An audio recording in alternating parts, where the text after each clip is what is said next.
साफ आसमान में सूरज चमक रहा था। हेवनली स्पिरिचुअल डोमेन के डोंग सिंह किंगडम में आज का दिन बहुत खास था। ये हेवनली डेमोनिक सेक्ट एम्प्रेस की शादी का दिन था। एक ऐसी औरत जो पावर की सबसे ऊंची चोटी पर खड़ी थी। सिर्फ डोंग सिंह किंगडम या हेवनली स्पिरिचुअल डोमेन में ही नहीं, बल्कि पूरे जुनियन कॉन्टिनेंट में उसका दबदबा था। इसलिए आज के दिन सारे बड़े बड़े लोग इस ग्रैंड सेरेमनी को देखने के लिए इकट्ठा हुए थे। जैसे ही शादी शुरू होने वाली थी, गेस्ट एक के बाद एक आने लगे और ग्रैंड वेडिंग हॉल में अपनी सीट्स लेने लगे। उसी वक्त एक बहुत ही नोटेबल फिगर वहां आया, लिंग श्याओ याओ, जो डोंग सिंह किंगडम का थर्ड प्रिंस था। जैसे ही उसे उसकी वीआईपी सीट पर ले जाया गया, आसपास खड़े लोग उसके बारे में फुसफुसाने से खुद को रोक नहीं पाए। वो लिन श्याओ याओ है, किंगडम का थर्ड प्रिंस। वो कितना टैलेंटेड है। मैंने सुना है कि इतनी कम उम्र में वो पहले से ही अर्थ किंग रेल्म का मास्टर बन चुका है, एक आदमी ने हैरानी से कहा। इस पर उसके पास खड़े दोस्त ने मजाक उड़ाया। एम्प्रेस के कंपैरिजन में जो पहले से ही इमॉर्टल एम्परर रेल्म पर है, वो अभी भी बहुत पीछे है। आपको समझना होगा कि जुनियन कॉन्टिनेंट में 9 कल्टिवेशन रेल्म्स थे। Warrior realm, black warrior realm, spiritual realm, earth king realm, sky king realm, celestial realm, immortal emperor realm, demigod realm और आखिर में god realm. Heavenly demonic sect empress उन कुछ लोगों में से थी जो सबसे टॉप पर थी। वो एक इमॉर्टल एम्परर रेल्म कल्टिवेटर थी जो बस डेमीगॉड रेल्म में कदम रखने ही वाली थी। तो हाँ, वो दोस्त सही कह रहा था। थर्ड प्रिंस भला उससे कैसे कंपेयर कर सकता था। फिर भी वो थोड़ा हिचकिचाते हुए बोला, लिन श्याओ याओ अभी भी निंग टियान से तो बेहतर ही है। वो लूजर यहाँ 3 साल से काम कर रहा है और अभी भी बस एक 1 स्टार वॉरियर है। मुझे सच में समझ नहीं आ रहा कि एम्प्रेस, जिनके पास ब्यूटी और पावर दोनों है, उन्होंने उसे अपना हस्बैंड क्यों चुना। उसका दोस्त तुरंत डर गया। उसने जल्दी से उसे चुप रहने का इशारा किया, क्योंकि हेवनली डेमोनिक सेक्ट के अंदर एम्प्रेस के हस्बैंड की बुराई करना सुसाइड करने जैसा था। जब गेस्ट सेरेमनी शुरू होने का वेट करते हुए बातें कर रहे थे, एम्प्रेस की रेजिडेंस के अंदर दूल्हा गहरी सोच में बैठा था, अपनी हालत को समझने की कोशिश कर रहा था। ये दूल्हा निंग टियान था, उन अनलकी ट्रांसमाइग्रेटर्स में से एक। वो इस कल्टीवेशन वर्ल्ड में आया था और कल्टीवेशन के लिए थोड़ा टैलेंट होने के बावजूद वो फंस गया था। उसने हेवनली डेमोनिक सेक्ट ज्वाइन किया था, फिर भी किसी अनजान वजह से वो आगे नहीं बढ़ पा रहा था। 3 साल बाद भी वो बस एक 1 स्टार वॉरियर ही था, जो सेक्ट के लिए एक मामूली नौकर से ज्यादा कुछ नहीं था। सीधी बात करें तो वो एक वेस्ट था। फिर भी सारे लॉजिक के खिलाफ ये लूजर आज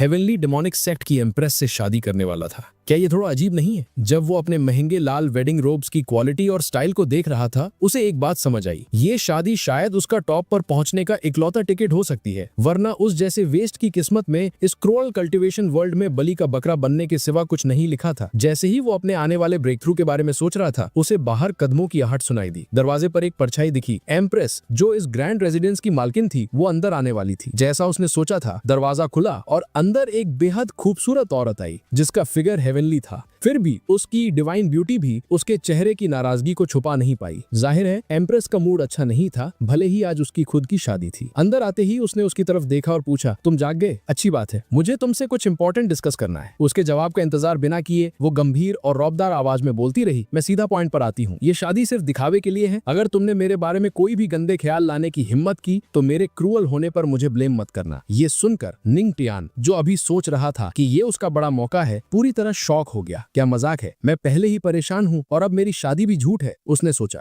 वो पूरी तरह हार मान चुका था। लेकिन इससे पहले कि वो इस निराशा को समझ पाता, उसके दिमाग में अचानक एक आवाज गूंजी, congratulation host, shocking system activate हो गया है। उसकी आंखें फटी की फटी रह गईं। सिस्टम? उसे तुरंत समझ आ गया। सिस्टम? हाँ, मुझे पता होना चाहिए था। ऐसा हो ही नहीं सकता कि ये ट्रांसमाइग्रेटर के पास गोल्डन फिंगर ना हो और मेरा वाला अभी एक्टिवेट हुआ है। परफेक्ट, इसके साथ मैं आखिरकार अपनी बुरी किस्मत से बच सकता हूँ और अपनी तकदीर बदल सकता हूँ। एक्साइटेड होकर उसने सिस्टम से पूछा कि उसकी एबिलिटीज कैसे यूज करनी है, लेकिन कोई जवाब नहीं आया। क्या वो बस ख्याली पुल ऑफ पका रहा था? वो अपने दिमाग में सिस्टम को बुलाता रहा, लेकिन अभी भी कोई जवाब नहीं मिला। इस दौरान एम्प्रेस के नजरिए से हालत बिल्कुल अलग थी। जब वो निंग टियन से बात कर रही थी, उसने अचानक नीचे देखना शुरू कर दिया, उसे पूरी तरह इग्नोर करते हुए। इस बात ने उसे गुस्सा दिला दिया। क्या तुम मेरी बात सुन भी रहे हो? उसने गुस्से में पूछा। उसका सब्र खत्म हो रहा था। लेकिन निंग टियन, जो सिस्टम की खामोशी से फ्रस्ट्रेटेड था, वो किसी और से डील करने के लिए बहुत चिढ़ चुका था। अपनी फ्रस्ट्रेशन में वो बिना सोचे चिल्लाया, चुप रहो, मैं बिजी हूँ। जैसे ही ये शब्द उसके मुंह से निकले, एम्प्रेस शॉक में जम गई। पूरे कॉन्टिनेंट में किसी ने कभी उससे ऐसे बात करने की हिम्मत नहीं की थी, एक बार भी नहीं। उसका चेहरा गुस्से से काला पड़ गया और एक डरावनी पावर के साथ उसके अंदर से एक भारी ऑरा फूटा, जिसने पूरे कमरे को भर दिया। उसकी ताकत ने निंग टियन को तुरंत होश मिला दिया। ओ नो, मैंने गड़बड़ कर दी। उसे अब एहसास हुआ वो ठंडे पसीने में भीग चुका था। वो सिस्टम पर इतना फोकस कर रहा था कि वो पूरी तरह भूल गया था कि वो कॉन्टिनेंट की सबसे पावरफुल औरत के सामने खड़ा है और अगर वो उसे मारना चाहती तो वो उसे एक चींटी की तरह कुचल सकती थी। इससे पहले कि वो कोई बहाना सोच पाता, सिस्टम की आवाज वापस आई। कांग्रेचुलेशंस होस्ट, आपने अपना पहला शॉक कंप्लीट कर लिया है। आपका रिवॉर्ड है aura suppression card, 1 use card aura suppression. Activate होने पर रेंज के अंदर सारे ऑरास 3 घंटे के लिए सील हो जाएंगे। निंग टियन ने राहत की सांस ली। ना सिर्फ सिस्टम ने आखिरकार जवाब दिया था, बल्कि अब उसे समझ आ गया था कि ये काम कैसे करता है। जब भी वो किसी को शॉक करता है, ये उसे रिवॉर्ड देता है। अब जब उसका दिमाग साफ था, उसने अपनी हालत को फिर से समझा। उसके और एम्प्रेस के बीच स्टेटस का गैप बहुत बड़ा था, फिर भी उसने उसके साथ नकली शादी करना चुना था। इसका मतलब उसे उससे कुछ चाहिए था, जिसका मतलब ये भी था कि वो उसे इतनी आसानी से नहीं मारेगी। ये समझते ही उसे एक मौका दिखा। अपने फायदे को यूज करने की ठान कर वो अचानक आगे भागा और ठीक उसके सामने पहुंच गया। एक नाजुक लेकिन हिम्मत वाले एक्शन के साथ उसने उसकी थोड़ी उठाई, जैसे वो उसे किस करने वाला हो, और दलेर होके बोला,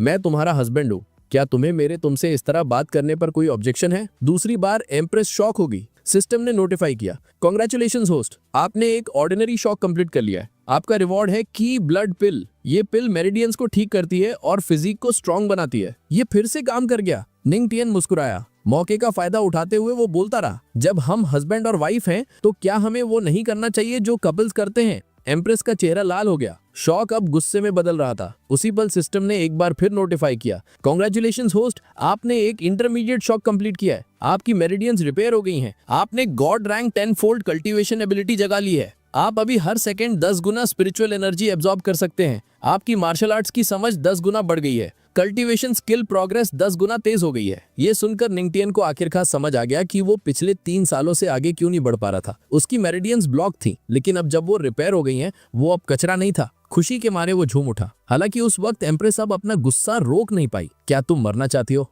वो गुस्से में चिल्लाई और उसकी तरफ भागी। उसके सीने पर एक स्पिरिचुअल पाम से वार किया। उस धक्के की ताकत ने निंग टियन को कई मीटर दूर फेंक दिया, लेकिन वो अभी रुकने वाली नहीं थी। उसने उसे दबोच लिया और बेड पर दबा दिया, उसे पूरी तरह सप्रेस करते हुए। तुम कैसे मरना चाहती हो? उसने पूछा, और ये साफ था कि उसका इरादा सच में उसे मारने का था। निंग टियन के सीने में दर्द की लहर दौड़ गई। तब उसे एहसास हुआ कि वो हद से आगे निकल गया था। इस बार वो सच में उसे मार डालेगी। डेस्परेट होकर उसने अपने मन में चिल्लाया, system activate aura suppression. System के जरिए मिला ऑरा सप्रेशन कार्ड सिर्फ एक बार इस्तेमाल किया जा सकता था। वो 3 घंटे के लिए टारगेट के स्पिरिचुअल ऑरा को पूरी तरह सप्रेस कर देता था। जैसे ही एक्टिवेट हुआ, एम्प्रेस को अचानक अपनी पावर खत्म होती महसूस हुई। उसका स्पिरिचुअल ऑरा गायब हो गया और उसकी ताकत तेजी से कम होने लगी। वो लड़खड़ाई, कंफ्यूज थी, समझ नहीं पा रही थी कि अभी क्या हुआ, या उसकी स्पिरिचुअल पावर अब काम क्यों नहीं कर रही। आखिरकार वो पूरी तरह कमजोर होकर उसके ऊपर गिर पड़ी। निंग टियन ने अपने सीने पर उसके सीने का सॉफ्ट प्रेशर महसूस किया और शर्मा गया। इतनी डिवाइन ब्यूटी के इतना करीब होते हुए कोई भी आदमी खुद पर काबू रखने में मुश्किल महसूस करेगा। निंग टियन भी कोई एक्सेप्शन नहीं था, लेकिन इससे भी जरूरी उसे एक बात समझ आई, अगर सिस्टम ने बीच में दखल ना दिया होता तो वो अब तक मर चुका होता। खतरा अभी टला नहीं था। उसके पास सिर्फ 3 घंटे थे, इससे पहले कि स्किल का असर खत्म हो जाए। अगर वो भागने की कोशिश भी करता तो ज्यादा दूर नहीं जा पाता। वक्त पूरा होते ही वो उसके पीछे आएगी और वो पक्का उसे मार देगी। उसे कुछ करना था अभी। जिंदा रहने की एक लापरवाह जिद ने उसे जकड़ लिया। उसने एम्प्रेस को अपने नीचे पलट दिया भागने के इरादे से, लेकिन जैसे ही वो उसके ऊपर झुका, उसकी हेवनली ब्यूटी, स्टनिंग फेस और अल्योरिंग फिगर ने उसे सम्मोहित कर लिया। उसके इंस्टिंक्ट्स हावी हो गए। अपने दिमाग में उसने एक पागलपन भरा फैसला लिया, मैं वैसे भी मरने वाला हूं, तो क्यों ना जब तक हो सके मजे कर लूं। चलो तुम्हें एक और बड़ा शौक देता हूं। और इसके साथ उसने वो किया जो एक हस्बैंड को अपनी वेडिंग नाइट पर करना चाहिए था।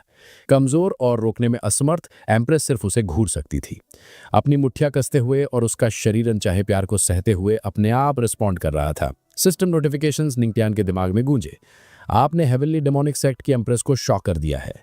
आपने हेवनली डेमोनिक सेक्ट के एम्प्रेस को शॉक कर दिया है। लेकिन खुशी कभी ज्यादा देर तक नहीं टिकती। मानो वक्त गुजरा ही ना हो, 3 घंटे की लिमिट खत्म हो गई। निंग टियन अब खिड़की के पास खड़ा चाय पी रहा था, जैसे वो घर का असली मालिक हो। वो अच्छी तरह जानता था कि उसने जो किया है उससे उसकी किस्मत पर मुहर लग चुकी है। अगर वो भागा भी तो एम्प्रेस उसे ढूंढने के लिए पूरे सेक्ट को लगा देगी। कोई उसे बचा नहीं सकता, ना भगवान ना ही सिस्टम। वो डेमिगॉड रेन के करीब पहुंचने वाली थी। उनके बीच का फासला जमीन और आसमान जितना बड़ा था। अब वो सिर्फ दुआ कर सकता था कि उसे अभी भी उससे कुछ चाहिए हो, कि वो उसे अभी ना मारे। एक शांत आवाज में उसने उससे कहा, जो हो गया सो हो गया। अब मुझे मारने के लिए बहुत देर हो चुकी है। इससे तुम्हें कोई फायदा नहीं होगा। मैं अभी भी तुम्हारे काम का हूं, है ना? एम्प्रेस उस विशाल लाल बिस्तर पर चुपचाप लेटी थी। उसका चेहरा पढ़ा नहीं जा सकता था, आंखों में मिले जुले इमोशंस थे। जो अभी हुआ था उससे उसे नफरत थी, लेकिन वो ये भी जानती थी कि वो उसे मार नहीं सकती, अभी नहीं। उसे हेवनली डेमोनिक मैनुअल चाहिए था और सिर्फ वही उसे हासिल कर सकता था। उसके बिना सेक्ट को उसकी पुरानी शान वापस दिलाने की कोई उम्मीद नहीं थी। अपनी शर्म को निगलते हुए वो बेड से ग्रेसफुली उठी, अपना मैग्निफिसेंट रोब पहना और ठंडी आवाज में कहा, आज शाम महल में आ जाना, शादी की रस्म प्लान के मुताबिक ही होगी। बिना एक और शब्द कहे वो वहां से चली गई। उसकी चाल हमेशा की तरह एलिगेंट थी। उसे जाते हुए देखकर निंगटियान को राहत मिली। तो मेरी अभी भी उसके लिए वैल्यू है, वो बड़बड़ाया, वरना मैं अब तक मर चुका होता। उसकी खूबसूरती को कोसते हुए जिसने उसका दिमाग खराब कर दिया था, अचानक सिस्टम की आवाज ने उसे टोका। होस्ट को शॉक द वर्ल्ड कंप्लीट करने पर बधाई हो। रिवॉर्ड 10 साल की कल्टीवेशन। चौंकते हुए निंगटियान को रिएक्ट करने का वक्त नहीं मिला, इससे पहले कि स्पिरिचुअल एनर्जी की एक विशाल लहर उसके शरीर में भर गई। उसकी कल्टीवेशन तेजी से बढ़ी और ब्रेक थ्रूज एक के बाद एक तेजी से आए। 1 स्टार ब्लैक वॉरियर रेल्म से वो सिर्फ 1 घंटे के अंदर सीधे 6 स्टार ब्लैक वॉरियर रेल्म पर पहुंच गया। जब ये खत्म हुआ, निंगटियान सन रहकर खड़ा था। जो ताकत उसने पाई थी उसे पाने में नॉर्मली दशकों लग जाते, और फिर भी वो यहां था, सब सिस्टम की बदौलत। तभी सिस्टम फिर से बोला, एट्रीब्यूट पैनल अनलॉक हो गया है, क्या आप अपने एट्रीब्यूट्स देखना चाहेंगे? क्यूरियस होकर उसने उसे ओपन किया। नाम Ningtian, strength 6 star black warrior realm, physique godly physique, skills none cultivation method 10 fold cultivation, martial arts comprehension 10 fold और अब्जॉर्प्शन 10 फोल्ड। उसे लिस्ट की गई हर चीज समझ आ गई, क्योंकि वो सिस्टम के रिवॉर्ड्स थे, सिवाय एक चीज के, गॉडली फिजिक। उसने ये पहले नहीं देखा था, ये रिवॉर्ड्स में से नहीं था। उसने सिस्टम से एक्सप्लेनेशन मांगा, लेकिन सिस्टम ने कोई जवाब नहीं दिया। ये समझते हुए कि सिस्टम जवाब नहीं देने वाला, निंगटियान ने, भाई छोड़ो, अगर तुम जवाब नहीं दोगे तो मैं नहीं पूछूंगा। उसने कमरे के बाहर की दुनिया को देखा। चाहे मैं पहले कितना भी बेकार क्यों ना था, अब मैं वो आदमी नहीं रहा। तो क्या हुआ कि मेरी बीवी एम्प्रेस है? एक दिन मैं उन सबको दिखाऊंगा। मैं निंगटियान दुनिया की चोटी पर खड़ा होऊंगा। नहीं मिली कॉन्फिडेंस के साथ वो कमरे से बाहर निकला। वो अब वो वेस्ट नहीं था जो सब। शाम को हेवनली डेमोनिक पैलेस में शादी की रस्म बस शुरू ही हुई थी। स्पीकर ने दुल्हन के आने का ऐलान किया। हेवनली डेमोनिक सेक्ट की 8वीं पीढ़ी की लीडर एम्प्रेस लुओ वुयिन। जैसे ही वो वेडिंग हॉल में दाखिल हुई, उसकी मेड्स ऑफ ऑनर उसके साथ चल रही थी और पीछे फ्लावर गर्ल्स हवा में लाल पंखुड़ियां फेंक रही थीं। गेस्ट्स उसके हेवनली फिगर को देखकर मंत्रमुग्ध हो गए। एक ने एक्सक्लेम किए बिना नहीं रहा, ये एम्प्रेस बनने के लायक है, जिसके पास ब्यूटी और पावर दोनों का वरदान है। सबसे ज्यादा जिनकी कल्टीवेशन लेवल्स कम थी, उन्होंने उसके ऑरा का भारी दबाव महसूस किया। क्या ये मॉर्टल एम्परर एलन वाले किसी इंसान का प्रेशर है? मेरे पैर कांप रहे हैं, किसी ने हाफते हुए कहा। हालांकि ये खुशी का मौका होना चाहिए था। उसके घूंघट के नीचे खुशी का कोई नामो निशान नहीं था। दुनिया के सबसे पावरफुल लोगों में से एक होने के नाते उसने ये शादी अपनी मर्जी से नहीं चुनी थी, किसी और चीज ने उसे मजबूर किया था।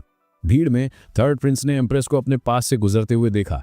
वो साफ तौर पर नाखुश था। दिल ही दिल में वो उसकी महानता को मानता था, लेकिन उसे कड़वाहट महसूस हो रही थी कि वो किसी ऐसे इंसान से शादी कर रही है जो इसके लायक ही नहीं है। उसने अपनी शराब में आ भरी, वो जलन में जल रहा था। उसके पास बैठा था वाइल्ड बीस्ट, जो क्वांग शू सेक्ट का सेक्ट मास्टर था। प्रिंस की जलन को नोटिस करते हुए वाइल्ड बीस्ट को मुसीबत खड़ी करने का एक मौका दिखा। एक शातिर मुस्कान के साथ वो फुसफुसाया, मैंने सुना है कि प्रिंस लंबे समय से एम्प्रेस को पसंद करते हैं। मेरी हम्बल ओपिनियन में सिर्फ आपके स्टेटस का इंसान, एक डिग्निफाइड थर्ड प्रिंस ही उनके लायक है। एक ठग की तरह स्मग करते हुए उसने जोड़ा, अगर मैं आप होता तो मैं बस यहां बैठकर उसे उस लूजर से शादी करते हुए नहीं देखता। उसके शब्द प्रिंस के दिल पर जख्म पर नमक की तरह लगे। फिर भी प्रिंस ने कड़वाहट से जवाब दिया, मैं उनके मामलों में इतनी आसानी से दखल कैसे दे सकता हूं? अपनी बातों के बावजूद उसने इसे पूरी तरह से जाने नहीं दिया था। वो शिद्दत से देखना चाहता था कि वो किस तरह का आदमी है जिसने एम्प्रेस से शादी करने की हिम्मत की। क्या उसके 3 सिर हैं या क्या? जैसे ही एम्प्रेस ने अपनी सीट ली, स्पीकर ने बोलना जारी रखा, एम्प्रेस पधार चुकी हैं, अब हम दूल्हे का स्वागत करते हैं। निंगटियान, ये रहे वो। ये सुनकर गेस्ट्स आपस में फुसफुसाने लगे। मैंने सुना है कि दूल्हा बस सेक्ट का एक लो लेवल डिसाइपल है, किसी ने फुसफुसाया, और उसकी कल्टीवेशन सिर्फ 1 स्टार वॉरियर रेल्म पर है, दूसरे ने जोड़ा। उसके लुक्स के अलावा उसके पास कुछ नहीं है। लेकिन जैसे जैसे वो वेट कर रहे थे, हॉल में कोई नहीं आया। क्या ऐसा हो सकता है कि वो नहीं आ रहा? इसी ने सोचा। स्पीकर ने फिर पुकारा, इस बार और जोर से, ये रहे वो। फिर भी कोई नहीं दिखा। गेस्ट्स बेचैन हो रहे थे। इस कोई नहीं की हिम्मत कैसे हुई अपनी शादी में देर करने की, वो भी एम्प्रेस के साथ। तभी निंगटियान हॉल में भागते हुए आया, पसीने में भीगा हुआ, हांफते हुए। किसी ने मुझे बताया नहीं कि यह जगह मेरी जगह से हजारों मीटर दूर है। मैं वक्त पर पहुंचने के लिए पागलों की तरह भाग रहा हूं। उसे मन ही मन राहत मिली। अगर उसकी कल्टीवेशन इंप्रूव न हुई होती तो वो एक दिन में भी नहीं पहुंच पाता। गेस्ट्स के नाराज चेहरे नोटिस करते हुए उसने जल्दी से माफी मांगी। माफ करना, मुझे देर हो गई, ये मेरी पहली शादी है, मुझे कोई एक्सपीरियंस नहीं है, प्लीज मुझे माफ कर दो। लेकिन उसके शब्द गलत तरीके से लिए गए। कई गेस्ट्स ने गलत समझा, ये सोचते हुए कि उसका मतलब था कि वो कभी दूसरी शादी भी करेगा। ये आदमी कितना रूड है, क्या सेट का हैंडमैन ऐसे बिहेव करता है। उस वक्त थर्ड प्रिंस अब खुद को रोक नहीं पाया। वो खड़ा हुआ और चिल्लाया, कितना लापरवाह हो तुमने एम्प्रेस को इंतजार करवाया और ऐसा बहाना दे रहे हो। निंग टियान ने शांति से जवाब दिया, क्या तुम बीमार हो? तुम हमारी शादी के दौरान क्यों चिल्ला रहे हो? रस्म में देरी मत करो। पूरे हॉल में सांसें थम गई, यहाँ तक कि होली मेडन्स और पावरफुल सेक्ट्स के लॉर्ड्स भी शॉक रह गए। वो थर्ड प्रिंस ऐसे कैसे बात कर सकता है? क्या वो पागल है?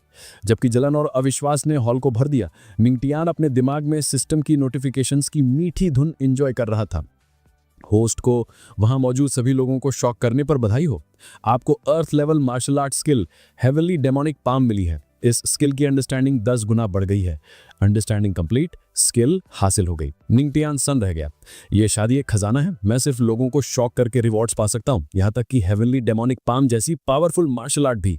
पक्का इरादा करके उसने इस मौके का पूरा फायदा उठाने का फैसला किया। इसी बीच थर्ड प्रिंस गुस्से से जल रहा था। ये लूजर मुझसे बेहतर कैसे हो सकता है? मैं थर्ड प्रिंस हूँ। हाँ, ये थोड़ा हैंडसम हो सकता है, लेकिन पावर और टैलेंट में ये मेरे सामने एक चींटी है। गुस्से से पागल होके वो चिल्लाया, तुम वहीं रुको, मैं तुम्हें डुअल के लिए चैलेंज करता हूँ, एम्प्रेस की डिग्निटी को बनाए रखने के लिए। क्या तुम्हें मंजूर है? गेस्ट्स में रोमांच पड़ गया। कई लोग निंग टियान को पसंद नहीं करते थे और इसे उससे उसकी औकात दिखाने का एक मौका मानते थे। थर्ड प्रिंस अर्थ किंग रियल्म पर है, निंग टियान सिर्फ एक 1 स्टार वॉरियर है। ये 1 सेकंड से ज्यादा नहीं चलेगा। शायद एम्प्रेस अपने दूल्हे के बारे में दोबारा सोचें। दूसरों ने उम्मीद की, उसकी बेइज्जती होते थे और भीड़ का सपोर्ट महसूस करके थर्ड प्रिंस ने अपनी बात आगे बढ़ाई। मैं अपनी पूरी ताकत भी इस्तेमाल नहीं करूंगा, सिर्फ आधी। अगर तुम मर्द हो तो एक्सेप्ट करो। उनके बीच के बहुत बड़े फर्क को लेकर कॉन्फिडेंट प्रिंस ने प्लान बनाया कि वो एम्प्रेस की नजरों में अच्छा बनते हुए निंग टियान को कुचल देगा। सबकी नजरें निंग टियान पर थीं। सब सोच रहे थे कि वो क्या जवाब देगा। यहाँ तक कि एम्प्रेस भी सोच रही थी कि निंग टियान क्या करने वाला है। उनकी पिछली मुलाकात ने साफ कर दिया था कि वो उसे सच में नहीं जानती, लेकिन सबकी उम्मीदों के खिलाफ निंग टियान ने शांति से चैलेंज एक्सेप्ट कर लिया, लापरवाही से अपनी उंगली से कान साफ करते हुए, जैसे ये कोई बड़ी बात ना हो। उसके लिए ये थर्ड प्रिंस सिर्फ आसपास के गेस्ट्स को शॉक करने का एक जरिया था। ये सुनकर कि निंग टियान ने चैलेंज एक्सेप्ट कर लिया है, थर्ड प्रिंस बहुत खुश हुआ। वो अपने चेहरे पर आई खुशी को बहुत मुश्किल से छिपा पा रहा था। लगता है तुम जिंदा नहीं रहना चाहते, उसने मजाक उड़ाते हुए कहा। भले मैं अपनी सिर्फ आधी पावर यूज करूं, वो तुम्हें कुचलने के लिए काफी है। चलो देखते हैं कि तुम सच में उनके लायक हो या नहीं। जैसे ही उसने अपनी बात खत्म की, थर्ड प्रिंस ने अपनी आधी स्पिरिचुअल ऑरा को सील कर दिया और आगे बढ़ा, अपने दुश्मन को एक ही थप्पड़ में कुचलने का पूरा इरादा रखते हुए। निंग टियान भी आगे बढ़ा और अर्थ किंग कल्टीवेटर के सामने खड़ा होकर अपना एक हाथ पीठ के पीछे रख लिया, जैसे कोई बुजुर्ग किसी बच्चे को सजा देने वाला हो। उसने कॉन्फिडेंट होकर कहा, तुम दूर से आए हुए मेहमान हो, पहले तुम हमला करो। थर्ड प्रिंस ने मुंह बनाया। जाहिर है कि सामने वाला उसे नीची नजरों से देख रहा था। अगर मैंने पहले हमला किया तो सब मुझ पर हंसेंगे। बेहतर है तुम एक लूजर पहला वार करो। उसने पलटवार किया। निंग टियान मन ही मन खुश हुआ। वो बिल्कुल यही चाहता था। चूंकि लड़ाई की शुरुआत थर्ड प्रिंस ने की थी, निंग टियान अब बिना किसी ब्लेम के एक्ट कर सकता था। चूंकि उसे सिर्फ एक ही अटैक आता था और उसकी कल्टीवेशन बहुत कम थी, पहला वार करना ही उसका इकलौता एडवांटेज था। उसने तुरंत एक्सेप्ट कर लिया और एक स्टैंस लिया, स्पिरिचुअल ऑरा इकट्ठा करते हुए। हालांकि थर्ड प्रिंस के लिए उसका स्टैंस हंसी आने लायक, अनाड़ी था, जिसमें शायद ही कोई स्पिरिचुअल एनर्जी थी। सिर्फ थर्ड प्रिंस ही नहीं, बल्कि हेवनली डेमोनिक सेक्ट के एल्डर्स भी उससे देखकर शर्मिंदा महसूस कर रहे थे। ग्रेट एल्डर को इतना गुस्सा आया कि वो खुद को रोक नहीं पाया। कितने अफसोस की बात है, हमारे सेक्ट की शान जो अनगिनत सालों में बनी है, इस कचड़े की वजह से खराब हो रही है। सेकंड एल्डर की भी यही राय थी। ये छोटा हैंडीमैन बहुत जल्दबाज है, वो इतनी आसानी से उकसावे में आ गया। एम्प्रेस बीच में क्यों नहीं आ रही है? मुझे बेचैनी हो रही है। जब एल्डर्स आपस में फुसफुसा रहे थे, निंग टियान तैयार था। जैसे ही वो आगे बढ़ा, उसने ऐलान किया, मेरी पाल्म टेक्निक शायद सबसे बेस्ट ना हो, लेकिन तुम्हें कुचलने के लिए काफी है। पाल्म को अपनी तरफ आते देख थर्ड प्रिंस ने मजाक उड़ाया, इसे एक दिखावा समझते हुए। टेक्निक के पीछे की कमजोर ऑरा ने उसे जरा भी नहीं डराया, लेकिन जैसे जैसे पाल्म नजदीक आया, उसका साइज तेजी से बढ़ा, एक विशाल अशुभ स्पिरिचुअल मैनिफेस्टेशन में बदलते हुए। Heavenly demonic palm. उसके पीछे की जबरदस्त फोर्स महसूस करके थर्ड प्रिंस घबरा गया। अगर उसने इसे सीधे झेल लिया तो वो सच में कुचला जा सकता है। उसने जल्दी से अपने ऊपर लगाई स्पिरिचुअल सील को हटाने की कोशिश की, लेकिन उसके डर का ठिकाना नहीं रहा। वो ऐसा नहीं कर पाया। ये क्या हो रहा है? उसने घबराहट को सोचा, मैं अपनी पावर अनसील क्यों नहीं कर पा रहा हूँ? तभी वो समझ गया, क्या एम्प्रेस मुझे सप्रेस कर रही है? निराशा ने उसे जकड़ लिया। वो एक मामूली हैंडीमैन के लिए इतना आगे क्यों जाएंगी? इससे पहले कि वो और सोच पाता, वो विशाल पाल्म उससे टकराया। जबरदस्त फोर्स ने उसे जमीन में धंसा दिया। उसे ऐसा महसूस हुआ जैसे उसकी अंतड़ियां बाहर आ जाएंगी। नतीजा हद से ज्यादा चौंकाने वाला था। एक पल के लिए पूरा वेडिंग हॉल खामोश हो गया। गेस्ट्स को यकीन नहीं हो रहा था कि उन्होंने अभी क्या देखा। उस सो कॉल्ड लूजर निंग टियान ने मशहूर थर्ड प्रिंस को एक ही पाल्म स्ट्राइक से कुचल दिया, और वो भी कोई मामूली टेक्निक नहीं, बल्कि heavenly demonic palm. Heavenly demonic sect के डिसाइपल्स हक्के बक्के थे। वो टेक्निक सेक्ट के अंदर लेजेंडरी थी, कोई भी उसे कल्टीवेट नहीं कर सकता था। और निंग टियान जैसे हैंडीमैन की तो बात ही छोड़ दें, इससे बढ़कर एक earth level martial art technique को मास्टर करने के लिए उसकी कल्टीवेशन बहुत कम थी, और फिर भी किसी तरह वो उससे कर गया। जितना वो इसके बारे में सोचते, ये यंग मैन उतना ही मिस्टीरियस बनता जा रहा था। यहाँ तक कि सेक्ट के एल्डर्स भी स्टंट थे, सिर्फ उसकी जीत से नहीं, बल्कि इस बात से कि उसने सेक्ट को शर्मिंदा नहीं किया। असल में इसका बिल्कुल विपरीत हुआ था। एम्प्रेस खुद भी उतनी ही शॉक थी। हालांकि उन्होंने थर्ड प्रिंस को छुपकर सप्रेस किया था ताकि वो अपनी आधी पावर अनसील ना कर सके, फिर भी एक ब्लैक वॉरियर रेल्म वाले के लिए अर्थ किंग कल्टीवेटर को हराना एक बहुत बड़ी उपलब्धि थी। हेवनली डेमोनिक पाल्म की मास्टरी भी उम्मीद से ज्यादा रिफाइंड थी। इससे वे सोचने पर मजबूर हो गई कि क्या निंग टियान सच में हेवनली डेमोनिक मैनुअल की चाबी है। लेकिन फिर उन्हें याद आया कि उसने उस दोपहर उनके साथ क्या किया था। याद आते ही उनका चेहरा शर्म से लाल हो गया। वो उनके लिए बिल्कुल नया एक्सपीरियंस था। उन्होंने सोचा कि पहले उनके स्पिरिचुअल ऑरा के अचानक गायब होने के पीछे उसी का हाथ था, लेकिन उन्होंने जल्द ही इस विचार को खारिज कर दिया। ऐसा करने के लिए उसे गॉड रियल में होना पड़ता, और नोन वर्ल्ड में कोई भी उस लेवल तक नहीं पहुंचा था। इसी बीच निंग टियान बहुत खुश था। सिस्टम नोटिफिकेशंस उसके दिमाग में गूंजे। आपने एम्प्रेस को शॉक कर दिया है। शॉक्स की सीरीज कंप्लीट हो गई है। आपने हेवनली डेमोनिक सेक्ट एल्डर्स को शॉक कर दिया है। कंसेक्यूटिव शॉक्स कंप्लीट हो गया है। आपने इमॉर्टल लैंड के सुप्रीम गॉड को शॉक कर दिया है। आपने हेवेंस वर्ल्ड के होली सन को शॉक कर दिया है। आपने गॉड्स पैलेस के लॉर्ड को शॉक कर दिया है। आपने पूरी ऑडियंस को शॉक कर दिया है। ग्रुप शॉक अचीवमेंट कंप्लीट हो गई है। कॉन्ग्रेचुलेशंस, होस्ट को shocking achievement, shock the whole audience मिला है। Reward, charming physique. Ning Tian खुश था। वो शुरू से इसी की उम्मीद कर रहा था, और रिवॉर्ड एक्स्ट्राऑर्डिनरी था। चार्मिंग फिजिक उसे अनंत आकर्षण देता था, जिससे वो बिना कोशिश किए अपने आसपास के लोगों को सम्मोहित कर सकता था। जैसे ही सिस्टम ने उसे नई फिजिक दी, निंग टियान का अपीयरेंस बदल गया। वो तुरंत बेहद अट्रैक्टिव हो गया। चार्मिंग फिजिक एक अनोखा कॉन्स्टिट्यूशन था, जिसके पास इनफिनाइट अपीयरेंस था, जिससे निंग टियान बिना कोशिश किए अपने आसपास के हर किसी को चार्म कर सकता था। जैसे ही सिस्टम ने उसे ये फिजिक दी, उसका अपीयरेंस तुरंत नजदीक खड़े लोगों के लिए सांसें थाम देने वाला हो गया, जवान लड़कियों और औरतों दोनों का दिल चुराते हुए। अचानक वो कितना हैंडसम दिख रहा है, एक लड़की ने एक्सक्लेम किया, जबकि बाकी भी उससे सहमत थीं। मेरा दिल इतनी तेज धड़क रहा है, मुझे क्या करना चाहिए? लेकिन बदकिस्मती से चार्मिंग फिजिक की महानता यही नहीं रुकी। यहाँ तक कि मेल कल्टीवेटर्स भी उसमें बहुत इंटरेस्ट दिखाने लगे। ये पूछने लगे कि क्या उसे मेल पार्टनर चाहिए। इस बात ने निंग टियान को बहुत नाखुश किया, जिससे आदमियों में जीरो इंटरेस्ट था। इससे भी बुरा, बड़ी उम्र की औरतें और यहाँ तक कि बूढ़ी दादियां भी उसे ललचाई नजरों से देखने लगी। पता चला कि ये फिजिक एक दो धारी तलवार थी, जो दोनों तरफ चार्म करती थी, पूरी तरह बिना किसी रुकावट के। फिर भी निंग टियान की हैरानी के लिए खुद एम्प्रेस पर उसका कोई असर नहीं हुआ, जैसे उन पर उसके नए चार्म का कोई असर ना होता हो। उस वक्त एक कमजोर कांपती हुई आवाज आई, क्यों? ये थर्ड प्रिंस था। सबने क्यों नहीं कहा कि तुम ट्रैश हो? ये सुनकर निंग टियान खुशी से मुस्कुराया। ट्रैश तुम कहते हो? मैं वाकई ही ट्रैश हूँ।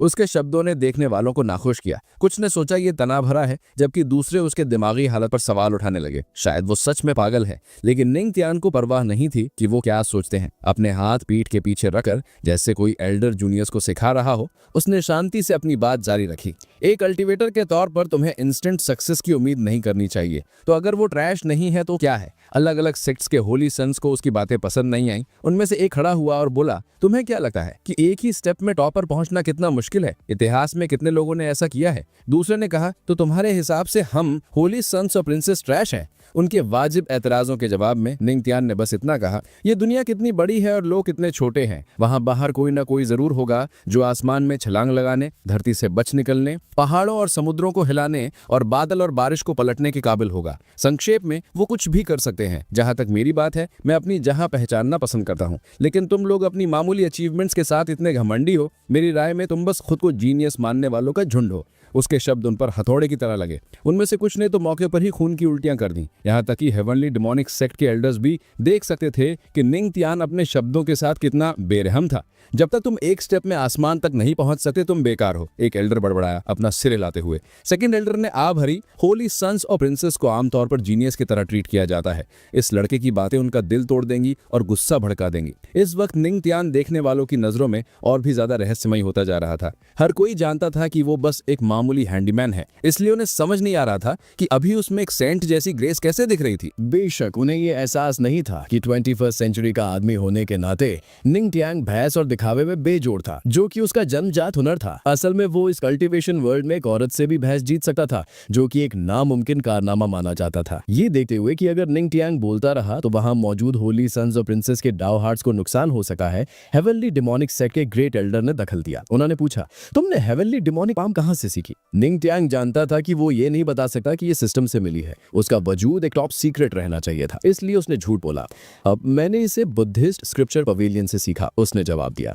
एल्डर जानते थे कि पवेलियन में अनगिने टेक्निक्स थी और यहाँ तक कि उन्हें भी हरे के बारे में नहीं पता था, तो ये मुमकिन था कि निंग तियांग को वो वहां मिल गई हो। फिर भी उन्होंने और पूछा, तो मैं उस टेक्निक को मास्टर करने में कितना समय लगा? ये सवाल निंग तियांग के लिए पेचीदा था। टेक्निक एक सिस्टम रिवॉर्ड थी जिसे उसने तुरंत मास्टर कर लिया था। इसमें 1 मिनट से ज्यादा नहीं लगा था, लेकिन अगर वो ये मान लेता तो शक पैदा होता। इसलिए उसने एक समझदार लगने वाला जवाब बनाया, मुझे 1 दिन लगा, मैंने इसे 1 दिन में मास्टर कर लिया। कमरे में हैरानी भरी सांसें गूंज उठी। कुछ ने तो जोर से चिल्लाया कि ऐसी चीज नामुमकिन है। दूसरी तरफ निंग तियान कंफ्यूज था कि वो इतने हैरान क्यों है। उसने सोचा था कि उसने इसे असलियत से हजारों गुना लंबा बताया है।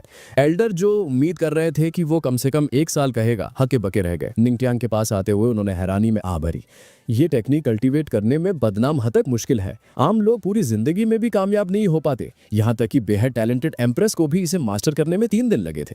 ये एहसास करते हुए कि निंग तियांग ने खुद एम्प्रेस को पीछे छोड़ दिया है, ग्रेट एल्डर अब अपनी एक्साइटमेंट रोक नहीं पाए। उनके चेहरे से आंसू बहने लगे और उन्होंने निंग तियांग के हाथों को कसकर पकड़ लिया। हमारे सेट को आखिरकार एक ऐसा डिसाइपल मिल गया जो एम्प्रेस को टक्कर दे सकता है। आज जो कुछ भी हुआ था वो अनएक्सपेक्टेड और कंफ्यूजिंग था, लेकिन एक बात दिन की रोशनी की तरह साफ थी, एम्प्रेस का हस्बैंड कोई वेस्ट नहीं था, वो जीनियसेस के बीच एक जीनियस था। हालांकि निंग तियांग ने अभी डिक्लेयर किया था कि कोई एक स्टेप में आसमान तक नहीं पहुंच सकता, लेकिन एक दिन में अर्थ लेवल टेक्निक को मास्टर करना असल में वही करना था। उसी पल सिस्टम ने उसे फिर से नोटिफाई किया, आपने डेमोनिक सेक्ट के एल्डर्स को शॉक कर दिया है। Reward 1000 aura cultivation. Ning Tian खुश हुआ जब पावरफुल ऑरा की एक लहर उसके शरीर में दौड़ गई।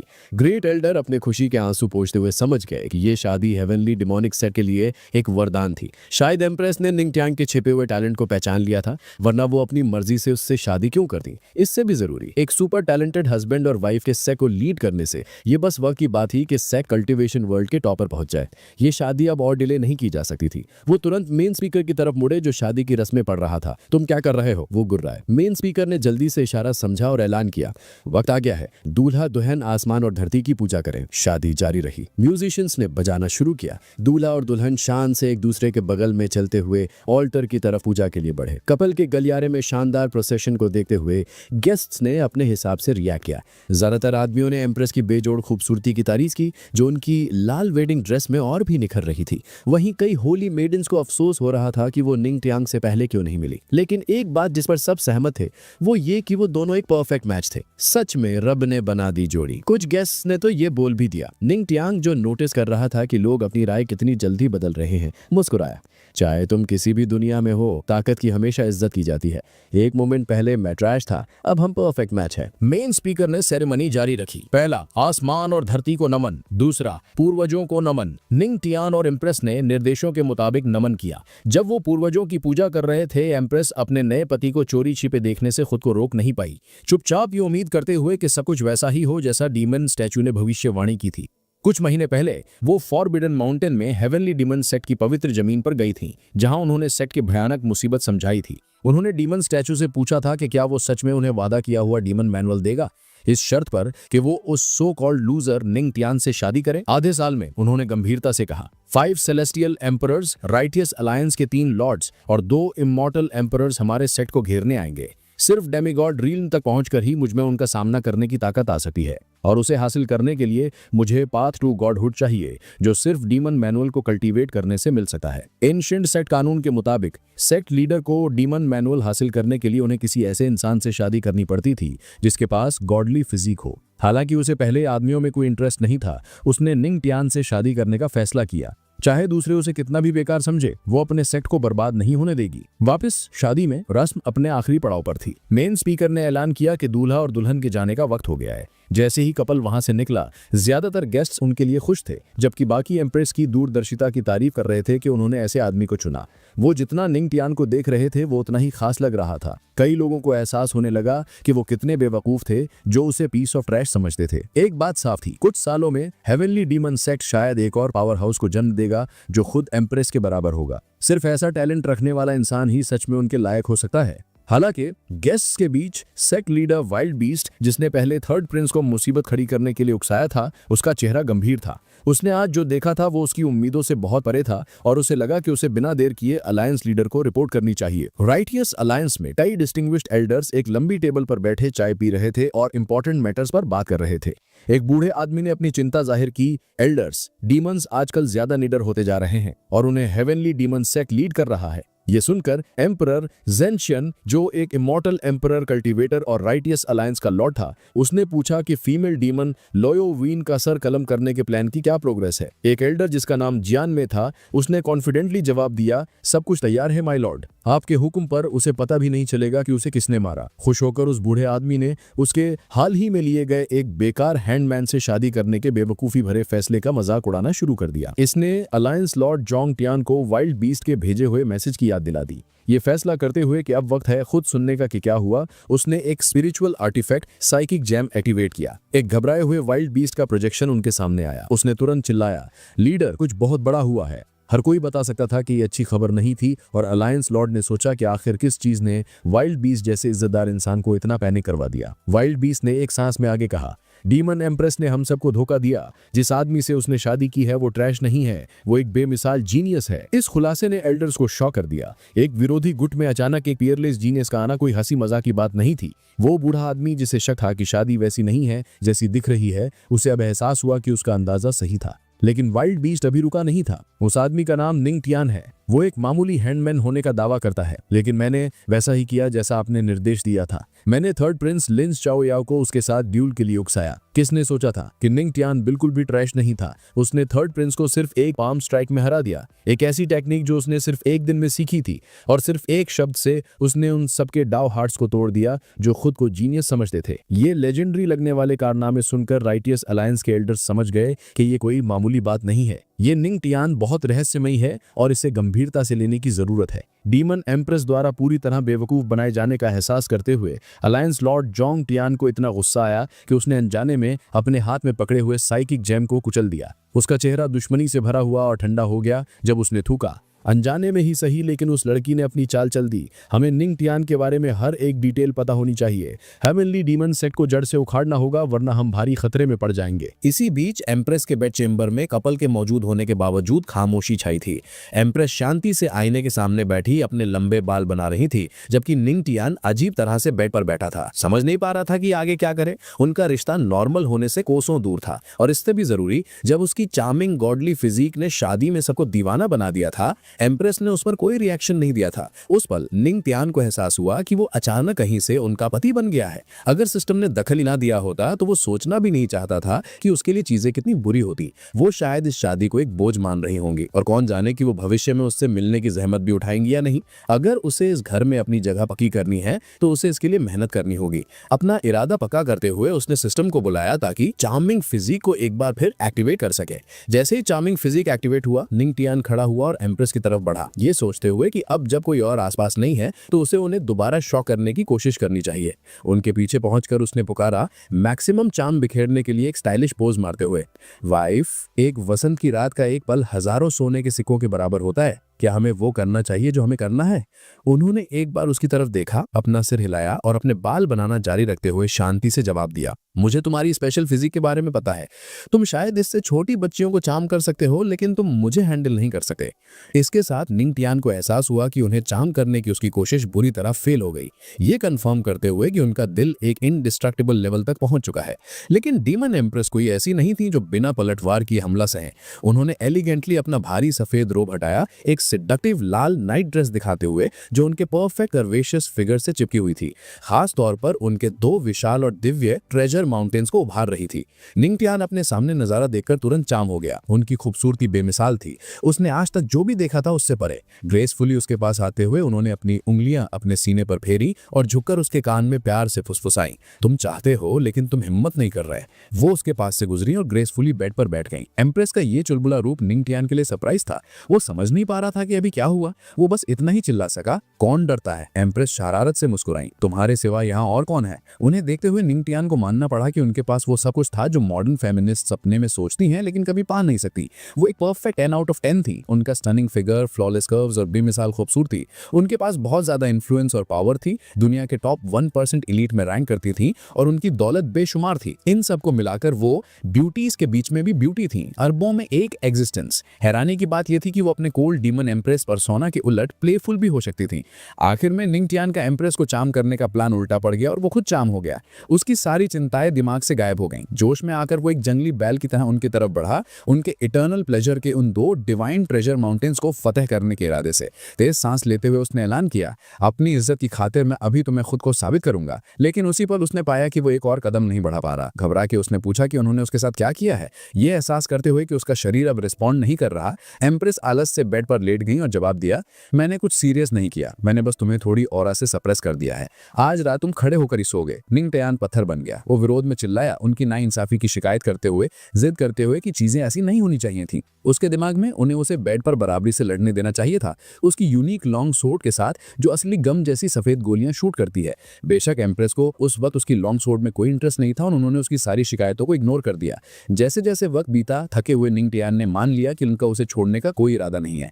उनकी बीच ताकत के बहुत बड़े फर्क को समझते हुए उसने कल्टीवेशन शुरू की, इस पक्के इरादे के साथ कि एक दिन वो उन्हें समझा देगा कि दुनिया बड़ी हो सकती है लेकिन उनका हस्बैंड उससे भी बड़ा है। अगली सुबह निंग टियान कमरे से निकला, अपनी वाइफ को बहुत बेरहम होने के लिए कोसते हुए। आखिरकार उन्होंने सच में उसे पूरी रात खड़ा रखा था। हालांकि इसकी बदौलत वो अपनी कल्टीवेशन में ब्रेक थ्रू करने में कामयाब रहा। 7 स्टार ब्लैक वॉरियर तक पहुंच गया, 1 स्टार का इंक्रीज। प्रोग्रेस से संतुष्ट होने के बावजूद उसे लगा कि ये अभी भी तेज नहीं है। सिस्टम ने उसे सलाह दी कि वो ऐसी जगह चुनकर अपनी कल्टीवेशन तेज कर सकता है जहां ऑरा भरपूर हो। याद करते हुए कि सेक्ट में ऐसी एक जगह है, निंग टियान ने प्राइमरी कल्टीवेशन ग्राउंड की तरफ जाने का फैसला किया, जहां हेवनली डेमोनिक सेक्ट के अंदर सबसे अमीर ऑरा था। पहुंचने पर वो दूसरे डिसाइपल्स के साथ शामिल हो गया और कल्टीवेट करना शुरू किया। डिसाइपल्स उसे वहां देखकर हैरान थे। आखिरकार वो इस वक्त सेक्ट में सबसे फेमस इंसान था। वो और भी ज्यादा हैरान थे कि वो कितनी तेजी से और एब्जॉर्ब कर रहा था। कई लोग सोच रहे थे कि कौन इतना अंधा रहा होगा जिसने उसे ट्रैश कहा, जब ये इतना साफ था कि वो एक कल्टीवेशन जीनियस है। निंग टियान इस बीच समझ गया कि ये कल्टीवेशन ग्राउंड कितना फायदेमंद है। ऑरा भरपूर और शुद्ध था, सच में एक्स्ट्राऑर्डिनरी। फिर भी उसके लिए उसकी स्पीड अभी भी काफी नहीं थी, अभी भी काफी तेज नहीं है। वो बड़बड़ाया। इसने पास के डिसाइपल्स को शॉक कर दिया, जो चुपचाप उसकी स्पीड की तारीफ कर रहे थे, इस बात से बेखबर कि वो उनकी नजरों में पहले ही कितना इनक्रेडिबल लग रहा है। निंग टियान ने अपनी स्पीड को और बढ़ाने के लिए अपनी 10 फोल्ड कल्टीवेशन पावर यूज करने का फैसला किया।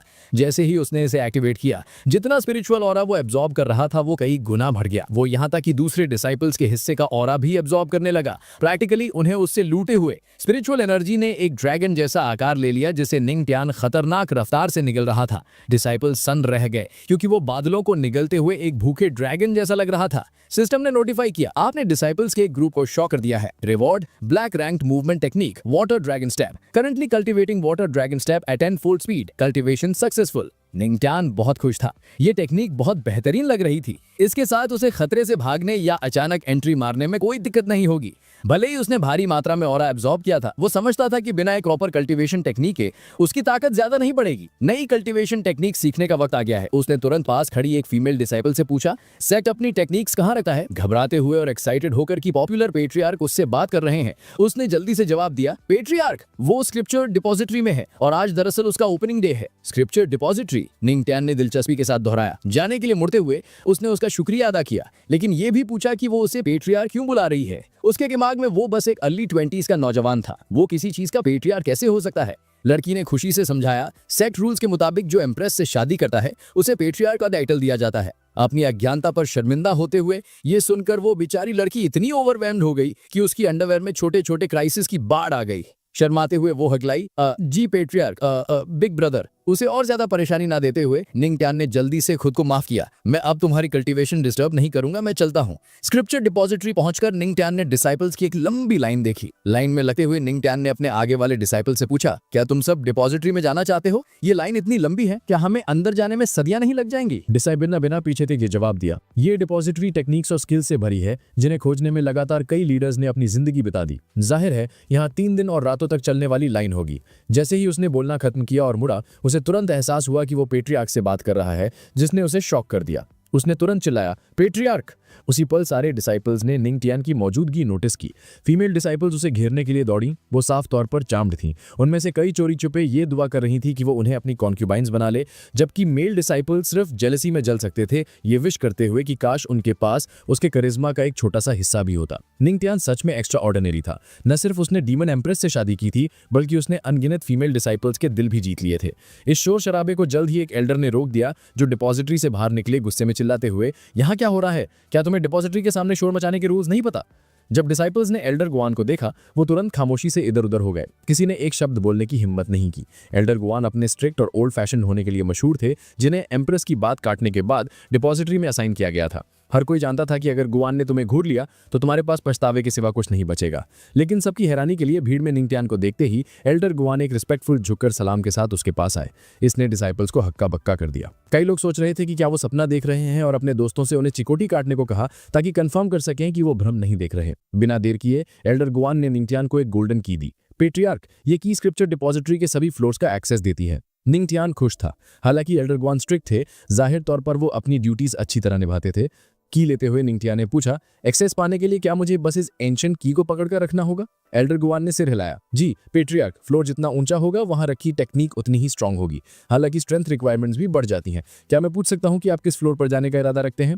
इससे पहले कि वो अपनी बात खत्म कर पाते, निंग टियान पहले ही उड़ चुका था। 5th फ्लोर की तरफ एक फ्लेमिंग ड्रैगन की तरह उड़ते हुए इसने सबको शॉक कर दिया। सिर्फ उसकी स्ट्रेंथ के आधार पर निंग टियान को सिर्फ 3rd फ्लोर का एक्सेस मिलना चाहिए था। यहाँ तक कि सेक्ट के सबसे आउटस्टैंडिंग डिसाइपल्स भी मुश्किल से 4th फ्लोर के लिए क्वालिफाई करते थे। 5th फ्लोर सिर्फ एम्प्रेस, ग्रेट एल्डर और सुप्रीम एल्डर्स के लिए रिजर्व था। एल्डर गुआन सन रह गए, लेकिन आखिरकार तारीफ में आह भरी। पेट्रियार्क के लिए नामुमकिन को हासिल करना नॉर्मल है, वो सच में समझ से परे हैं। 5th फ्लोर में एल्डर करते ही निंग टियान ने तुरंत एक पावरफुल टेक्निक ढूंढना शुरू कर दिया। उसके अंदर मौजूद स्पिरिचुअल ऑरा के पहाड़ के साथ उसे उसके लैग कुछ चाहिए था। वहां कई टेक्निक्स थी, ब्लैक रैंक्ड, एलिमेंट्री अर्थ रैंक्ड, और यहाँ तक कि कुछ इंटरमीडिएट अर्थ रैंक टेक्निक्स जैसे हेवनली स्पिरिट टेक्निक और स्टार अब्जॉर्प्शन टेक्निक। लेकिन उनमें से किसी ने उसे सेटिस्फाई नहीं किया, क्योंकि वो ज्यादा से ज्यादा सिर्फ 10 स्पिरिचुअल वेन्स खोल सकती थी। जैसे उसने और आगे देखा, एक खास टेक्निक ने उसका ध्यान खींचा। पहली नजर में ये यूनिक लग रही थी। उठाते हुए उसने पाया कि ये एक advanced earth rank technique demon kings technique है। खुश होकर उसने तुरंत अपनी 10-fold कॉम्प्रिहेंशन एबिलिटी यूज करके इसे कल्टीवेट करना शुरू कर दिया। सिस्टम ने जल्दी से उसे नोटिफाई किया, होस्ट डीमन किंग्स टेक्निक को कॉम्प्रिहेंड कर रहा है, पिनेकल लेवल रीच्ड। होस्ट ने डीमन किंग्स टेक्निक को पूरी तरह कॉम्प्रिहेंड कर लिया है। जैसे ही उसने कॉम्प्रिहेंड करना खत्म किया, स्पिरिचुअल ऑरा का एक तूफान उसके अंदर से फूटा, जिसने पूरे कमरे को घेर लिया। ऑरा इतना पावरफुल था कि इसने बाहर खड़े कमजोर डिसाइपल्स पर भी असर डाला। घबराकर एल्डर गुआन ने एंशिएंट की के साउंड ट्रांसमिशन के जरिए निंग टियान से कांटेक्ट किया।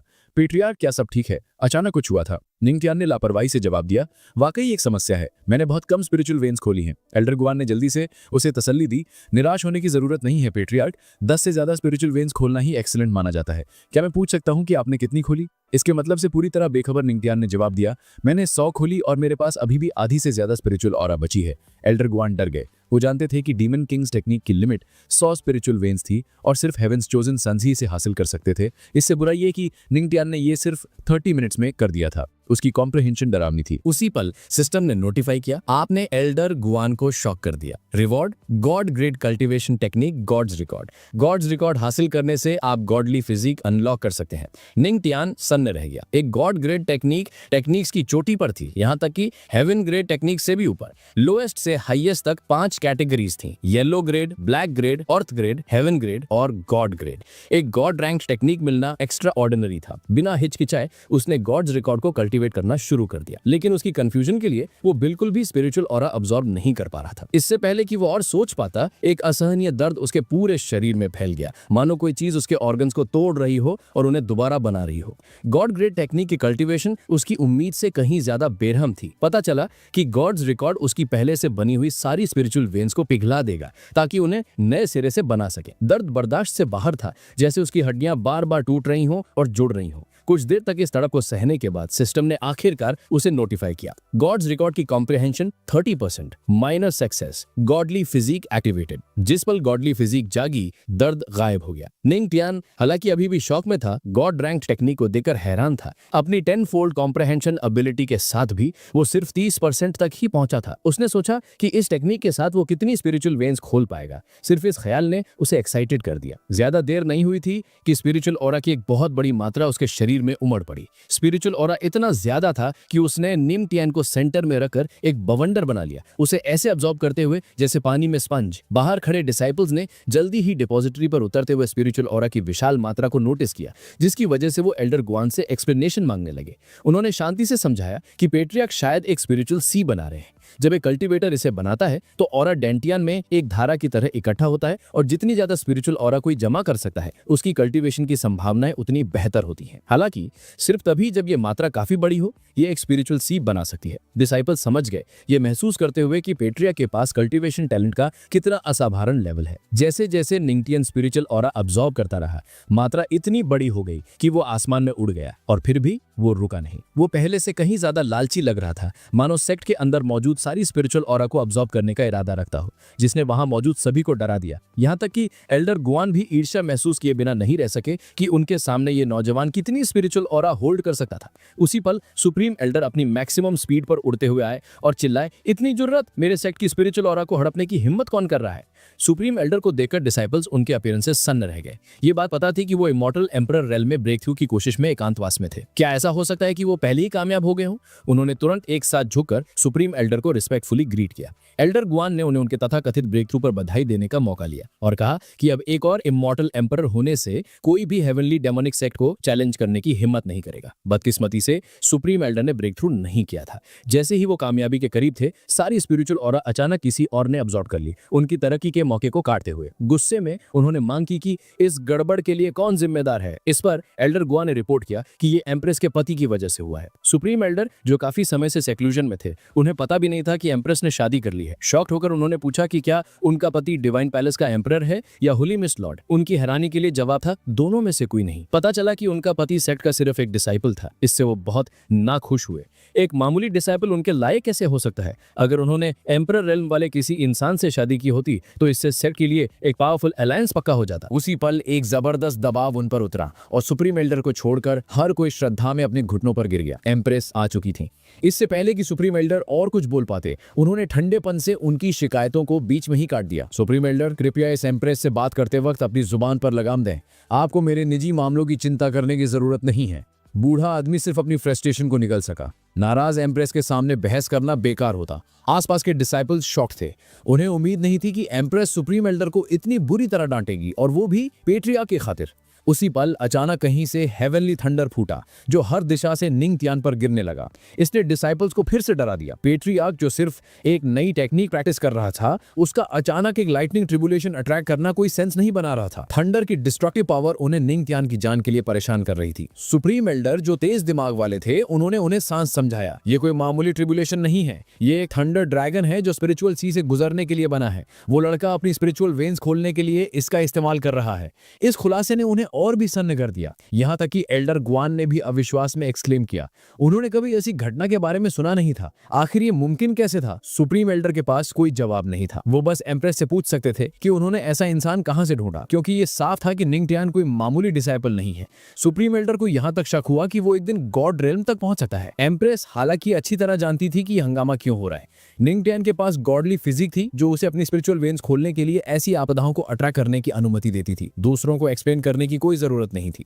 इस सब ने उन्हें सिर्फ ये तसल्ली दी कि उन्हें जल्द ही हेवनली डेमोनिक मैनुअल मिल जाएगा और तब वक्त होगा गॉडहुड की ओर अपनी खुद की चढ़ाई शुरू करने का। अचानक कोई चिल्लाया, सब लोग देखो, स्पिरिचुअल सी फीका पड़ रहा है, ये सूख रहा है। ये एक भयानक संकेत था। इसका मतलब था कि निंगटियान के पास कंटिन्यू करने के लिए अब काफी स्पिरिचुअल ऑरा नहीं है। इससे भी बुरा, अगर इस हालत में एक और थंडर ड्रैगन उस पर गिरा तो उसका शरीर बस फट जाएगा। बेशक एम्प्रेस उसे इतनी आसानी से मरने नहीं देंगी। जबरदस्त रफ्तार के साथ आसमान में छलांग लगाते हुए उन्होंने थंडर ड्रैगन को निंगटियान पर गिरने से रोक दिया। हालांकि उस पल उन्हें एहसास हुआ कि निंगटियान ने जबरदस्ती उनकी स्पिरिचुअल ऑरा को भी एब्जॉर्ब करना शुरू कर दिया है। ये समझते हुए कि थंडर ड्रैगन को स्पिरिचुअल वेन्स में बदलने के लिए बेहिसाब स्पिरिचुअल ऑरा की जरूरत होती है, उन्हें बुरा नहीं लगा। असल में वो ये देखने के लिए क्यूरियस थी कि ये लड़का अपनी कभी ना मिटने वाली भूख के साथ आखिर कितना एब्जॉर्ब कर सकता है। उनके आसपास एक स्पिरिचुअल ककून बनाते हुए उन्होंने धीरे से एक बहुत बड़ी मात्रा में स्पिरिचुअल ऑरा रिलीज की ताकि वो एब्जॉर्ब कर सके। एम्प्रेस की मदद से निंगटियान आखिरकार थंडर ड्रैगन को काबू करने और सफलतापूर्वक थंडर ट्रिब्युलेशन स्पिरिचुअल वेन्स खोलने में कामयाब रहा। जैसे ही ये वेन्स खुली, निंगटियान के शरीर से स्पिरिचुअल ऑरा की एक मूसलाधार लहर फूटी जो इनक्रेडिबल मोमेंटम के साथ आसपास फैल गई। इसने एम्प्रेस को भी चौंका दिया। उनके कपड़े चिथड़े हो गए। इंस्टिंक्टिवली रिएक्ट करते हुए निंगटियान आगे कूदा, उन्हें अपनी बाहों में पकड़ते हुए और उनका धन्यवाद किया। हालांकि उनके फटे हुए कपड़ों से जरूरत से ज्यादा दिखने की वजह से निंगटियान की नजर वहीं टिक गई। उसके ख्याल खतरनाक होते गए और उसके शरीर का एक खास हिस्सा रिएक्ट किया। जाहिर है कि तेज नजर वाली एम्प्रेस ने नोटिस कर लिया। बिना हिचकिचाहे उन्होंने उसे उसकी फैंटेसी से बाहर खींच लिया, चेतावनी देते हुए, तुम्हारे बहुत ख्याली पुलाव हो गए, मुझे ऐसे देखना बंद करो वरना मैं तुम्हारी जांग पर चुभने वाली उभरी हुई तलवार को तोड़ दूंगी। निंगटियान ने तुरंत खुद को संभाल लिया। वो जानता था कि उनके सब्र का इम्तिहान नहीं लेना चाहिए। अगर उन्होंने कहा कि वो ऐसा करेंगी तो वो सच में कर देंगी। फिर भी वो सच में प्रभावित थी कि उन्होंने इस तरह उन्हें प्रोटेक्ट किया। शायद वो नहीं चाहती थी कि वो अभी मरे। जैसे ही ये परीक्षा खत्म हुई, दोनों आसमान में फ्लोट कर रहे थे। नीचे खड़े डिसाइपल्स जलन से भरे हुए थे। ये समझना जायज था। निंगटियान पहला इंसान था जिसे खुद एम्प्रेस से ऐसी पर्सनल असिस्टेंस मिली थी। जोड़े को देखते हुए एल्डर ग्वान क्यूरियस हो गए। उन्होंने जोर से पूछा कि निंगटियान ने कितनी स्पिरिचुअल वेन्स खोली हैं। सुप्रीम एल्डर ने जवाब दिया, मेरे जमाने में मुझे जीनियस माना जाता था और मैंने कुल 80 स्पिरिचुअल वेन्स खोली थी। ये बच्चा भी बेहद टैलेंटेड है, इसे 40 से 50 तो मैनेज करनी चाहिए। लेकिन एल्डर ग्वान अंदाजों से संतुष्ट नहीं थे। उन्होंने ऊपर पेट्रिया को बुलाया और सीधे पूछ लिया। इस सवाल ने निंगटियान को खुद को इंस्पेक्ट करने पर मजबूर कर दिया और एक पल बाद उसने लापरवाही से जवाब दिया, मैं सिर्फ 199 स्पिरिचुअल वेन्स खोल पाया हूँ। जवाब सुनकर सब सन्न रह गए, यहाँ तक कि सुप्रीम एल्डर भी। आमतौर पर एक जीनियस 80 से 90 नॉर्मल स्पिरिचुअल वेन्स खोलता है। थंडर ट्रिब्युलेशन स्पिरिचुअल वेन्स बहुत ज्यादा स्ट्रांग होती हैं, लेकिन खोलना मुश्किल है। ज्यादातर लोग 30 से 40 मैनेज करते हैं और वो भी उन्हें 90 नॉर्मल वालों से कहीं ज्यादा पावरफुल बना देता है। ये ख्याल कि कोई 199 थंडर ट्रिब्युलेशन स्पिरिचुअल वेन्स खोल सकता है पूरी तरह समझ से परे था। सुप्रीम एल्डर अब साफ समझ गए कि ये लड़का सेक्ट के लिए एक बेशकीमती खजाना है जो फ्यूचर में एक बेजोड़ हथियार बनने वाला है। ये अब अकल्पनीय नहीं था कि वो एक दिन गॉड रेल्म तक पहुंच सकता है। इसमें कोई शक नहीं था कि उनके सेक्ट में ऐसे इंसान का होना किस्मत की एक अविश्वसनीय बात थी। वहां मौजूद सभी से अनजान अभी हुई थंडर ट्रिब्युलेशन ने पूरे डोमेन में हंगामा मचा दिया था। डोंगसिंग के इंपीरियल कोर्ट में एम्परर लिनबा को हेवनली डेमोनिक सेक्ट के अंदर हेवनली ट्रिब्युलेशन होने के रिपोर्ट्स मिलने के बाद बहुत गुस्सा आया। वो हमेशा उनसे सावधान रहता था, डरते हुए कि जैसे जैसे वो स्ट्रांग होंगे वो एक दिन उसके अपने किंगडम में इंपीरियल फैमिली की सत्ता को हड़प लेंगे। उसका बेटा थर्ड प्रिंस उस सेक्ट से टूटी हुई आत्मा और ना समझी जा सकने वाले डर और बेचैनी के साथ वापस आया था। उसका डाव हार्ट बुरी तरह टूट चुका था। कोई दवा उसे ठीक नहीं कर सकती थी, जिससे वो बेकार हो गया था। इस ट्रेजेडी ने लिनबा की पहले से मौजूद थकान को हेवनली डेमोनिक सेक्ट के प्रति कड़वी नफरत में बदल दिया। अब ये सुनकर कि सेक्ट के किसी इंसान ने थंडर ट्रिब्युलेशन ट्रिगर की है, जो कि इमेंस कल्टीवेशन पावर का एक पक्का सबूत था, वो अब उन्हें हल्के में नहीं ले सका था। अगर उसने अभी एक्ट नहीं किया तो उसे डर था कि शायद उसे कभी मौका न मिले। बिना हिचकिचाए उसने अपने सबऑर्डिनेट्स को एक शाही फरमान जारी किया, राइटियस अलायंस से तुरंत कांटेक्ट करो, हमें हेवनली डेमोनिक सेक्ट को खत्म करने के मामले पर बात करनी होगी। इसी बीच राइटियस अलायंस के एल्डर्स भी इकट्ठा हो चुके थे, जिन्होंने थंडर ट्रिब्युलेशन की घटना को देखा था। एक एल्डर ने जोर से वंडर किया कि क्या ये डेमोन एम्प्रेस के गॉड रेल्म में ब्रेक थ्रू करने की वजह से हुआ है। दूसरे एल्डर ने उम्मीद की कि ऐसा ना हो, क्योंकि अगर वो सच में कामयाब हो गई तो 6 महीने में डेमोनिक सेक्ट पर प्लान किए गए घेराव में उनमें से कोई जिंदा नहीं बचेगा। Lord of the righteous alliance ने उन्हें शांत किया। उस डीमन गर्ल लुआ वियन के पास गॉड बनने का कोई रास्ता नहीं है। क्या तुम भूल गए कि 200 साल पहले क्या हुआ था? इतने सारे इमॉर्टल एम्परर्स ने गॉड्स थ्रोन के लिए लड़ाई की और सिर्फ फेल हुए और शिकायतों से भरे मर गए। गॉड बनना इतना आसान नहीं है। हालांकि बाकी एल्डर्स ना चाहते हुए भी सहमत थे, फिर भी उन्होंने थंडर ट्रिब्युलेशन की असलियत पर सवाल उठाया, क्योंकि उसकी पावर और स्केल ने पूरे डोमेन को डरा दिया था। लॉर्ड ऑफ द अलायंस ने एक ठंडी मुस्कान के साथ उनकी चिंताओं को खारिज कर दिया। उसकी असलियत चाहे जो हो, वो लुआ विन से रिलेटेड होनी चाहिए। अब जब डीमन एम्प्रेस और भी बड़ा खतरा बन गई है, हेवनली डिमोनिक सेक्ट को तुरंत निपटना होगा। अपने खिलाफ रची जा रही साजिशों से अनजान निंग तियान और एम्प्रेस डिसाइपल्स की भीड़ के सामने लैंड किया। अगले ही पल एम्प्रेस ने बेरहमी से निंग तियान का नीला रोब फाड़ दिया, उसका वेल बिल्ट मस्कुलर सीना एक्सपोज कर दिया। फिर वो कातिलाना अंदाज में उस पर झुक गई, जिससे वो शर्मा गया। हनी, क्या ये थोड़ा अनुचित नहीं है? इतने सारे डिसाइपल्स और एल्डर्स देख रहे हैं, वो शर्माते हुए बड़बड़ाया। आसपास के डिसाइपल्स इतने शर्मिंदा थे कि कुछ ने अपनी आंखें भी ढक लीं, उस बेशरम कपल की पब्लिक डिस्प्ले को देखने में असमर्थ। लेकिन तभी एक झटके में एम्प्रेस ने निंग तियान को एक स्पिरिचुअल पाम मारी, उसके शरीर में स्पिरिचुअल ऑरा की एक लहर भेजते हुए, जिसने थंडर ट्रिब्यूलेशन के बचे कुचे हिस्सों को बाहर निकाल दिया। कंफ्यूज्ड होकर उन्होंने उन्हें घूरा, समझ नहीं पा रहे थे कि उनकी वाइफ उन पर अचानक हमला क्यों करेंगी। उन्होंने साफ साफ समझाया, थंडर ट्रिब्यूलेशन द्वारा छोड़ा गया एक छिपा हुआ खतरा अभी भी था, मैंने बस उससे निपटने में तुम्हारी मदद की। उनकी चिंता से प्रभावित होकर निंग तियान उन्हें थैंक यू करने ही वाला था, लेकिन इससे पहले कि वो एक शब्द बोल पाता, उन्होंने अचानक उसे हवा में उठाया और दूर फेंक दिया। निंग तियान बस उम्मीद कर सकता था कि वो गिरने से ना मरे। आसपास हर कोई हक्का बक्का था उस स्वीट मोमेंट को एक पल में सैवेज होते देखकर। एल्डर ग्वान ने चिंतित होकर पूछा, क्या पैट्रियार्क ठीक रहेंगे? एम्प्रेस ने ठंडेपन से जवाब दिया, वो मरेगा नहीं, मैंने अपनी पावर का एक छोटा सा हिस्सा यूज किया है। फिर उनका टोन बदला, तीखा और कमांडिंग होते हुए।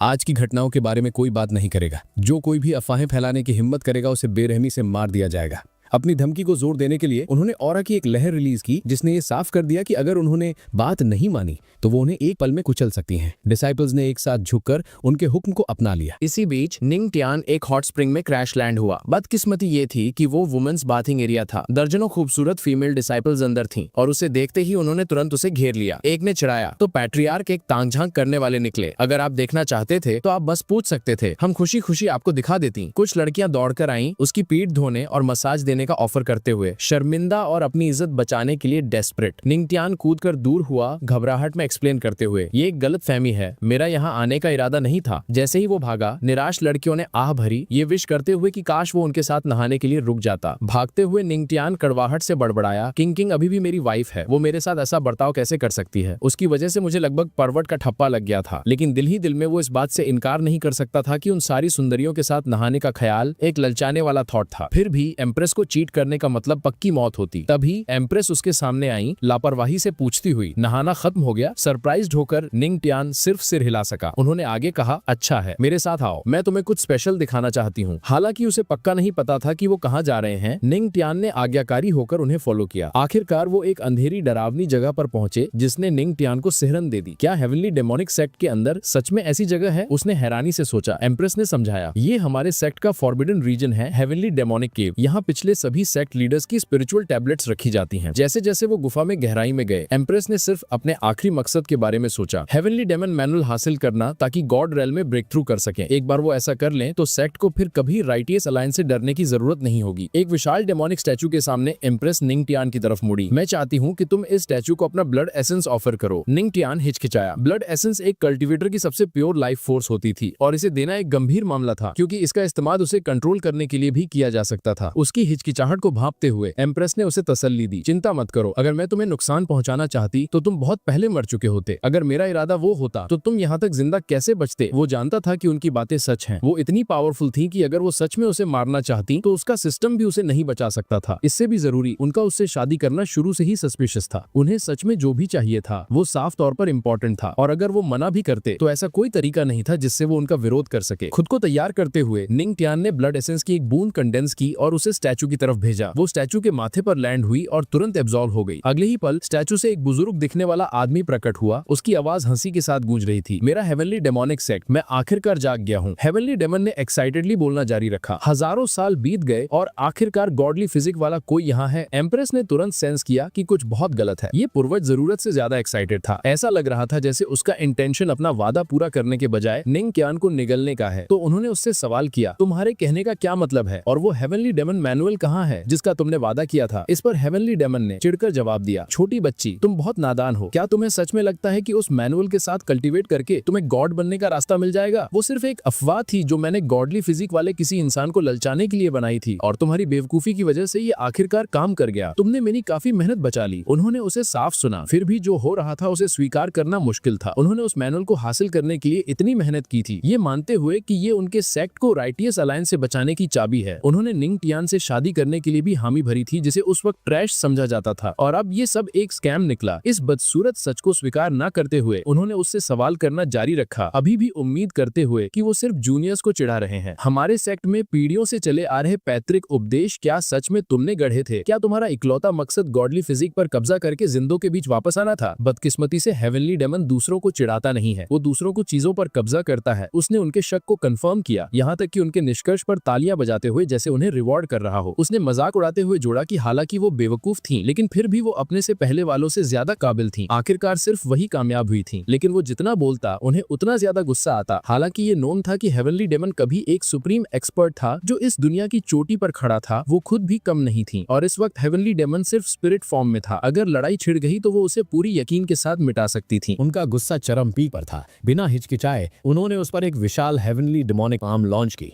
हेवनली डिमोन हक्का बक्का रह गया। उसने उम्मीद नहीं की थी कि वो एक स्ट्रॉन्ग इमॉर्टल एम्परर होंगी। फिर भी वो एक लेजेंड किसी वजह से था। वो तुरंत एक बैंगनी निराकार धुएं में बदल गया और उनके हमले को आसानी से अब्सॉर्ब कर लिया। वो घमंड से हंसा, भले ही तुम इतनी पावरफुल हो, तुम मेरा कुछ नहीं बिगाड़ सकें, मैं तुम्हारा पूर्वज हूँ। फिर भी दिल ही दिल में वो सच समझता था। अपनी मौजूदा स्पिरिचुअल स्टेट में उसका सीधे सामना करना पूरी तरह बेवकूफी थी। तो वो तुरंत मुड़ा और इनक्रेडिबल स्पीड के साथ निंगत्यान की तरफ लपका। निंगत्यान पूरे वक्त वहीं था, चुपचाप बातचीत सुन रहा था। अब उसे आखिरकार समझ आया कि एम्प्रेस जैसी पावर और ब्यूटी में बेजोड़ औरत ने उससे शादी क्यों की थी। वो पूरे वक्त दबा हुआ था। उनके स्पिरिचुअल ऑराज के भारी दबाव के नीचे एक मसल भी हिलाने में असमर्थ। उन्हें हेवनली डिमोनिक पाम अनलीश करते देख उसने उस पाम पर सवाल उठाया जो उसने खुद कभी बनाई थी। फर्क एक चींटी और हाथी को कंपेयर करने जैसा था, और अब वो सिर्फ बेबसी से देख सकता था जैसे हेवनली डिमोन उसकी तरफ चार्ज कर रहा था। यह एहसास करते हुए कि वो आने वाले खतरे को रोक नहीं सका, उसने एक पागल हंसी के साथ उसका स्वागत किया। तो तुम मेरी बॉडी पर कब्जा करना चाहते हो? आ जाओ। एम्प्रेस उसे बचाने के लिए निंगत्यान की साइड दौड़ी, लेकिन वो थोड़ी देर कर चुकी थी। हेवनली डिमोन पहले ही निंगत्यान की बॉडी में एंटर कर चुका था। उन्होंने अपनी स्पिरिचुअल ऑरा यूज करके उसे बाहर निकालने की कोशिश की, लेकिन उन्हें सिर्फ उसकी गूंजती हुई आवाज सुनाई दी। अंदर आने के बाद बाहर निकलने का कोई रास्ता नहीं है। निंगत्यान के डांटियान के अंदर हेवनली डिमोन ने जश्न मनाया। उसके लिए गॉडली फिजिक, लेजेंडरी फिजिक्स जैसे एंशिएंट होली फिजिक या हेवनली पैलेस फिजिक से भी सुपीरियर थी। इसके साथ उसे यकीन था कि वो एक बार फिर दुनिया पर राज कर सकता है। लेकिन जो नजारा उसका इंतजार कर रहा था वो उसकी उम्मीद से बहुत दूर था। शांति के बजाय उसका स्वागत विशाल सुनहरी लहरों ने किया जो वायलेंटली टकरा रही थी। वो शांत स्पिरिचुअल ऑरा जिसकी उसने उम्मीद की थी वो कहीं नहीं मिली। उसके बजाय घने सुनहरे स्पिरिचुअल सी में इंटेंस हलचल थी। ऐसे स्पिरिचुअल सी का होना इमेंस टैलेंट का सबूत था, जिसने हेवनली डिमोन को और भी ज्यादा खुश किया। ये निंगत्यान जितना टैलेंटेड है उतना अच्छा है। वैसे भी ये सब जल्द ही मेरा होने वाला है। लेकिन उसकी खुशी कम वक्त की थी। अगले ही पल कहीं से गड़गड़ाती हुई बिजली गूंजी। तब उसने उन्हें देखा। निंगत्यान के डांटियान के अंदर अनगिनत ड्रैगन लाइक थंडर स्पाइक्स। इस नजारे ने उसे डरा दिया। इसने एक ऐसा डर जगाया जो उसने सदियों से महसूस नहीं किया था। उसने तुरंत उन्हें पहचान लिया। Thunder dragon veins, spiritual veins जो थंडर बेस्ड एंटिटीज में बदल चुकी थीं। उसने पहले कभी ऐसा कुछ नहीं देखा था। और मामले को और खराब बनाने के लिए थंडर और लाइटनिंग हमेशा से ही स्पिरिट्स के नेचुरल एनिमीज रहे हैं। अब स्पिरिचुअल फॉर्म में एक गलत कदम तबाही ला सकता था। उसे भागना था, और वो भी तेज। उसे परवाह नहीं थी कि वो एक इमॉर्टल एम्परर है। थंडर के खिलाफ स्पिरिट्स बेबस थे। जिसे वो कुछ पलों के लिए किस्मत समझ रहा था वो साफ तौर पर एक जाल था। लेकिन बहुत देर हो चुकी थी। तभी थंडर ड्रैगन्स के पीछे निंगत्यान का एक बड़ा धुंधला फिगर दिखाई दिया, उसे हिकारत से नीचे देखते हुए। ओल्ड मैन, फिगर ने ठंडेपन से कहा, अब जब तुम अंदर हो बाहर निकलना इतना आसान नहीं है। हेवनली डिमोन कांप गया। उसे अब एहसास हुआ कि इस बच्चे ने जानबूझकर उसे अंदर आने दिया था। वो जानता था कि उसकी बॉडी पर कब्जा नहीं किया जा सकता। थंडर ड्रैगन स्पिरिचुअल वेन ने उसे स्पिरिचुअल पोजेशन से इम्यून बना दिया था। हेवनली डिमोन पूरी तरह शॉक था। उसने कभी उम्मीद नहीं की थी कि वो इतनी कम उम्र के किसी इंसान से मात खा जाएगा। पता चला कि यह बच्चा दूरदर्शिता वाला एक शातिर मॉन्स्टर था। सिस्टम ने नोटिफाई किया, आपने हेवनली डीमन को शॉक कर दिया। Reward the spirit destruction skill card. Spirit destruction skill spirits को डिस्ट्रॉय करती है और उनकी पावर को आपकी अपनी पावर में कन्वर्ट कर देती है। निंगत्यान खुश हुआ। वो कूद कर अपने पैरों पर खड़ा हो गया। हेवनली डीमन के सामने कॉन्फिडेंटली खड़ा होकर, वो सारा घमंड कहाँ गया? उसने मजाक उड़ाते हुए पूछा। हेवनली डीमन दहाड़ा और उस पर 2 विशाल हेवनली डिमोनिक पाम्स लॉन्च की। हालांकि वो थंडर ड्रैगन्स द्वारा जकड़ा हुआ था, उसे अभी भी यकीन था कि ये कमजोर बच्चा उसे रोक नहीं सकता। लेकिन इससे पहले कि उसका हमला निंगत्यान तक पहुंचता, उसे एक थंडर ड्रैगन ने पूरी तरह ब्लॉक कर दिया। निंगत्यान ने जरा भी हिचकिचाहट नहीं दिखाई। उसने spirit destruction skill card activate किया और दर्जनों थंडर ड्रैगन्स तुरंत मटीरियलाइज्ड हो गए, हेवनली डीमन को हर दिशा से घेरते हुए हमला करते हुए। निराशा में हेवनली डीमन ने अपनी सबसे powerful technique heavenly demonic 13 forms unleash की ताकि अपने आसपास एक स्पिरिचुअल स्फीयर जैसा बैरियर बना सके। लेकिन अपनी मौजूदा हालत में थंडर से जकड़ा होने की वजह से वो अपनी आधी ताकत भी इस्तेमाल नहीं कर पा रहा था। वो सिर्फ बेबसी से देख सकता था जैसे थंडर ड्रैगन्स उसके बैरियर को कागज की तरह फाड़ रहे थे।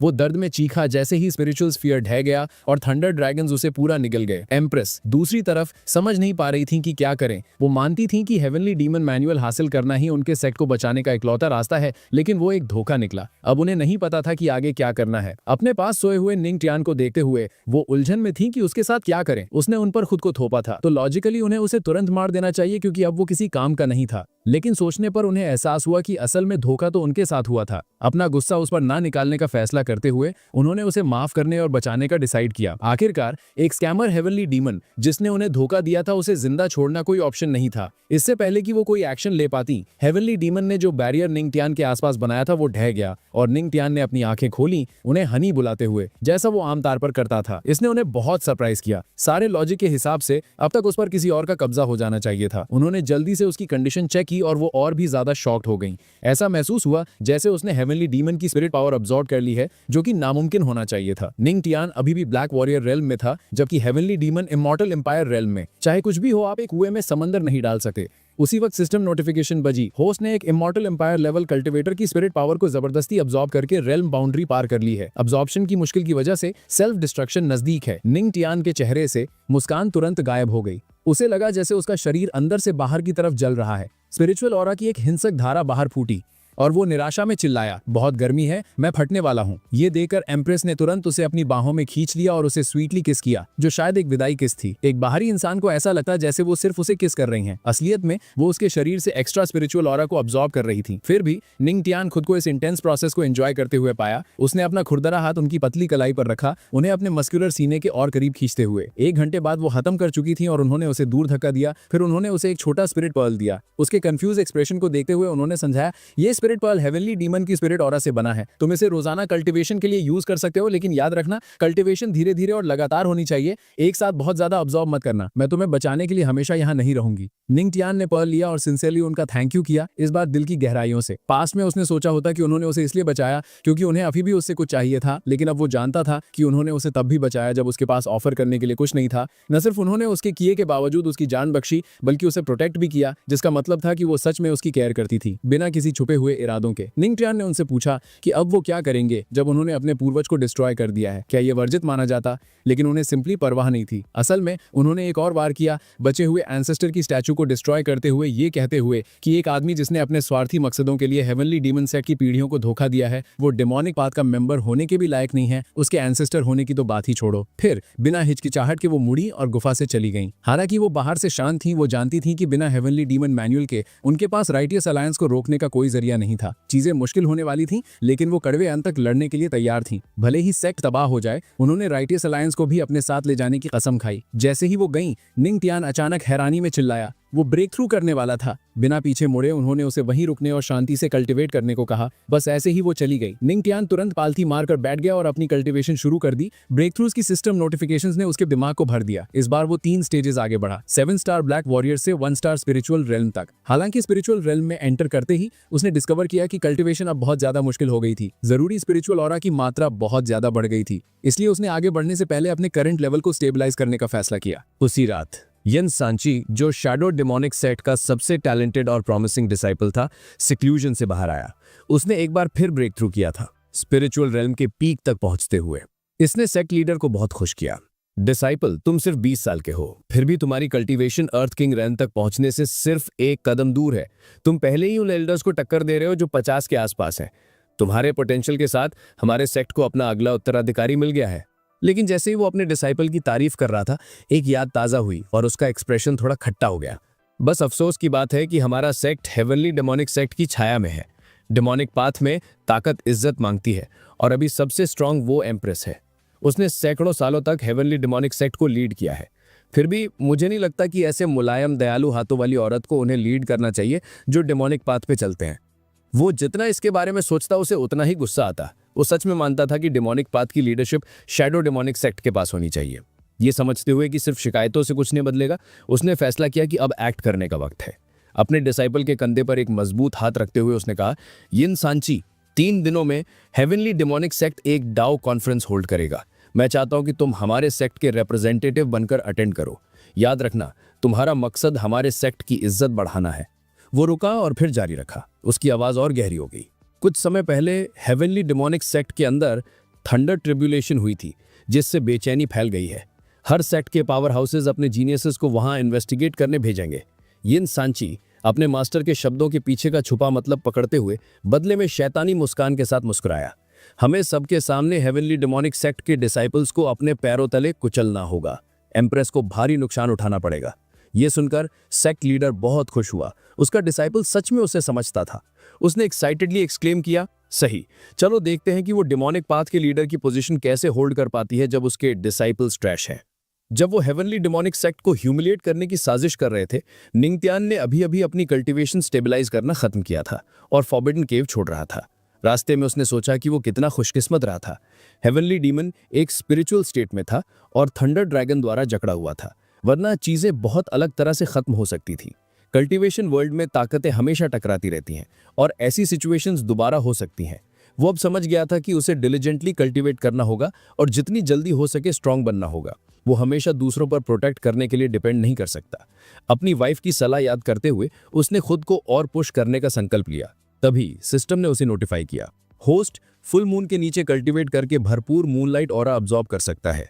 यह सुनते ही निंगटियान तुरंत मूनलाइट क्लिफ की चोटी पर चढ़ गया और कल्टीवेट करना शुरू कर दिया। इतना फोकस्ड कि उसने अपना रोप पहनने की भी जहमत नहीं की। जब वो शांति से कल्टीवेट कर रहा था, कई गुजरते हुए डिसाइपल्स ने उसे नोटिस किया। उन्होंने पेट्रियार्क को क्लिफ की चोटी पर शांति से बैठे देखा, चांदनी में नहाए हुए।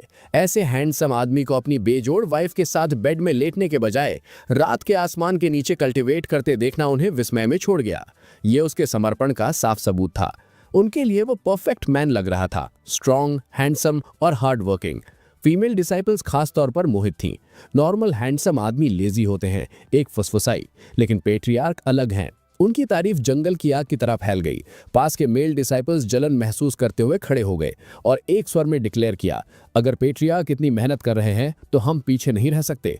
वो बैठ गए और वहीं कल्टीवेट करना शुरू कर दिया, उन लड़कियों का अटेंशन पाने की उम्मीद में जो हार्ड वर्किंग आदमियों को एडमायर करती थीं। जो कुछ डिसाइपल्स के कल्टीवेट करने से शुरू हुआ था, वो जल्द ही एक ग्रुप में बदल गया। ज्यादा से ज्यादा डिसाइपल्स इकट्ठा हुए और निंगटियान के एग्जाम्पल से इंस्पायर होकर चांदनी के नीचे मेडिटेट करने लगे। फिर सिस्टम से एक नोटिफिकेशन आई, आपने गुजरते हुए डिसाइपल्स को शॉक किया और उन्हें कल्टीवेट करने के लिए मोटिवेट किया। Reward 10-fold moonlight aura absorption speed. Ningtian surprise था। उसने नोटिस भी नहीं किया था कि लोग उसे देख रहे हैं और उसे समझ नहीं आया कि उसने उन्हें इंप्रेस करने के लिए क्या किया। फिर भी उसने नई एबिलिटी एक्टिवेट की। जो स्पिरिचुअल ऑरा वो एब्जॉर्ब कर रहा था वो ड्रामेटिकली तेज हो गई। ये इतनी घनी हो गई कि उसके आसपास विजिबल व्हाइट स्पार्क्स बनने लगे, जिसने इकट्ठा हुए डिसाइपल्स को एक बार फिर हैरान कर दिया। अब तक मूनलाइट क्लिफ के सामने कल्टीवेट करने वाले डिसाइपल्स की तादाद काफी बढ़ गई थी। एक बाहरी इंसान के लिए ये सेक्ट का एक ऑफिशियल कल्टीवेशन ग्राउंड लग रहा होता। उसी पल ग्रेट एल्डर वहां से गुजरे। इस अनयूजुअल सीन से कंफ्यूज होकर वो चुपचाप एक पास के डिसाइपल के पास गए और दबी आवाज में पूछा कि क्या हो रहा है। डिसाइपल ने वापस फुसफुसाया, प्लीज धीरे बोलिए, आप पेट्रियार्क को डिस्टर्ब कर सकते हैं, वो क्लिफ की चोटी पर कल्टीवेट कर रहे हैं। ग्रेट एल्डर हैरान थे, 100 से ज्यादा डिसाइपल्स यहाँ एक साथ कैसे इकट्ठे हो गए। निंगटियान हालांकि हर चीज से अनजान था। वो पूरी तरह फोकस था, अपनी नई स्पीड से खुश था, लेकिन उसने सोचा कि अगर वो स्पिरिचुअल पर्ल यूज करे तो वो और कितनी तेज कल्टीवेट कर सकता है। उसे बाहर निकालते हुए उसने कल्टीवेशन दोबारा शुरू की और ऑरा का एब्जॉर्प्शन इतना जबरदस्त रूप से बढ़ा कि उसने तुरंत second star of the spiritual realm पर ब्रेक थ्रू कर लिया। वो बहुत खुश था। इस रफ्तार से उसने एस्टिमेट किया कि वो 2 महीने के अंदर अर्थ किंग रेल्म तक पहुंच सकता है। बेहद घनी स्पिरिचुअल और मूनलाइट ऑरा का एब्जॉर्प्शन करते हुए उसका नजारा उसे इस आसमान से उतरता हुआ एक देवता जैसा दिखा रहा था। डिसाइपल्स और ग्रेट एल्डर दोनों स्टंट थे। एब्जॉर्प्शन का ये लेवल सिंपली नॉर्मल नहीं था। फिर सिस्टम ने नोटिफाई किया, आपने सभी डिसाइपल्स और ग्रेट एल्डर को शॉक कर दिया। Reward faith cultivation. Faith cultivation, जब फॉलोअर्स एक साथ कल्टीवेट करते हुए घेरे हों तो उनकी कल्टीवेशन स्पीड डबल हो जाती है। होस्ट को फॉलोअर्स द्वारा कल्टीवेट की गई स्पिरिचुअल ऑरा का एक हिस्सा मिलता है। निंगटियान खुश था। उसने तुरंत इस टेक्निक का पोटेंशियल समझ लिया। ये ऐसी जगह के लिए परफेक्ट थी। ना सिर्फ उसके पास पहले से ही कई फॉलोअर्स थे, बल्कि अगर एक पावरफुल कल्टीवेटर उसका फॉलोअर बन जाए तो वो और भी ज्यादा स्पिरिचुअल ऑरा हासिल कर सकता है। जब वो इसके बारे में सोच रहा था, उसने ग्रेट एल्डर को भीड़ में खड़े नोटिस किया। बिना हिचकिचाए वो क्लिफ से नीचे कूदा और रिस्पेक्टफुली उनके सामने झुक गया। ग्रेट एल्डर, आज रात चांदनी खास तौर पर चमकीली है और ऑरा भरपूर है। हम साथ में कल्टीवेट क्यों नहीं करते? हमें शायद काफी फायदा हो। ग्रेट एल्डर मना करने ही वाले थे। उनके पास दूसरे काम थे और उन्हें चांदनी में कुछ खास नहीं दिखा। लेकिन तभी कुछ डिसाइपल्स एक्साइटमेंट में चिल्लाने लगी, मैंने अभी ब्रेक थ्रू किया। मैंने भी। पेट्रियार्क सबसे कूल है। इसने ग्रेट एल्डर को चौंका दिया। कुछ ब्रेक थ्रूज नॉर्मल होते, लेकिन एक साथ 5 या 10 साफ तौर पर कुछ एक्स्ट्रा ऑर्डिनरी हो रहा है। अपनी लंबी दाढ़ी को सोच समझकर सहलाते हुए उन्होंने कहा, चूंकि पेट्रियार्क ने मुझे इतने प्यार से इनवाइट किया है, मैं मना नहीं कर सकता। वो बैठ गए और कल्टीवेट करना शुरू किया, ये जानने के लिए क्यूरियस कि आखिर हो क्या रहा है। लगभग तुरंत ही उन्होंने महसूस किया उनकी spiritual aura absorption speed double हो गई थी। डबल ऑरा एब्जॉर्प्शन, उन्होंने एक्सक्लेम किया। पेट्रियार्क सच में सबसे कूल हैं। उनके होते हुए हेवन ने हमारे सेट को ब्लेस किया है। वो बढ़ा चढ़ाकर नहीं बोल रहे थे। अगर सारे डिसाइपल्स पेट्रियार्क की मदद से डबल स्पीड पर कल्टीवेट कर सकें, तो हेवनली डिमोनिक सेट की स्ट्रेंथ अकल्पनीय ऊंचाइयों तक बढ़ जाएगी। बस ऐसे ही ग्रेट एल्डर निंग तियान पेट्रियार्क के फॉलोअर्स में से एक बन गए और साथ मिलकर उन्होंने फुल मून के नीचे कल्टीवेट करना जारी रखा। हेवनली डिमोनिक पैलेस में सभी एल्डर्स ने एक स्वर में एम्प्रेस को ग्रीट किया। हालांकि एम्प्रेस, जो ऊंचे सिंहासन पर बैठी थी, उनकी आंखें बंद थी, मानो वो अभी भी किसी का इंतजार कर रही हो। अगले पल ग्रेट एल्डर अंदर भागे, देर से आने के लिए माफी मांगते हुए। एम्प्रेस इतनी छोटी सोच की नहीं थी कि किसी को बिना एक्सप्लेन करने का मौका दिए सजा दे, तो उन्होंने शांति से पूछा, तुम्हें क्या हुआ था? वो एक पल के लिए हिचकिचाए, लेकिन फिर सच सच जवाब दिया, एम्प्रेस, मैं पेट्रिया को मूनलाइट क्लिफ पर कल्टीवेट करने के लिए फॉलो कर रहा था। मुझे उम्मीद नहीं थी कि मैं इसमें इतना खो जाऊंगा और इसलिए मुझे देर हो गई। ये सुनकर सारे एल्डर्स शक से देखने लगे। भले ही तुम झूठ बोलना चाहते हो, क्या तुम कोई बेहतर बहाना नहीं सोच सकते थे? एक एल्डर ने तो पूछ भी लिया, तुम जैसा एक एक्सपर्ट पेट्रिया के साथ कल्टीवेट क्यों करेगा, जो अभी तक अर्थ किंग रेल्म तक भी नहीं पहुंचा है? इस पर ग्रेट एल्डर ने मूनलाइट क्लिफ पर जो कुछ भी हुआ वो सब बता दिया। उनका एक्सप्लेनेशन सुनने के बाद एम्प्रेस ने उस मामले पर और कुछ नहीं कहा और इसके बजाय मौजूदा काम की तरफ मुड़ी। दाओ कॉन्फ्रेंस जल्द शुरू होगी।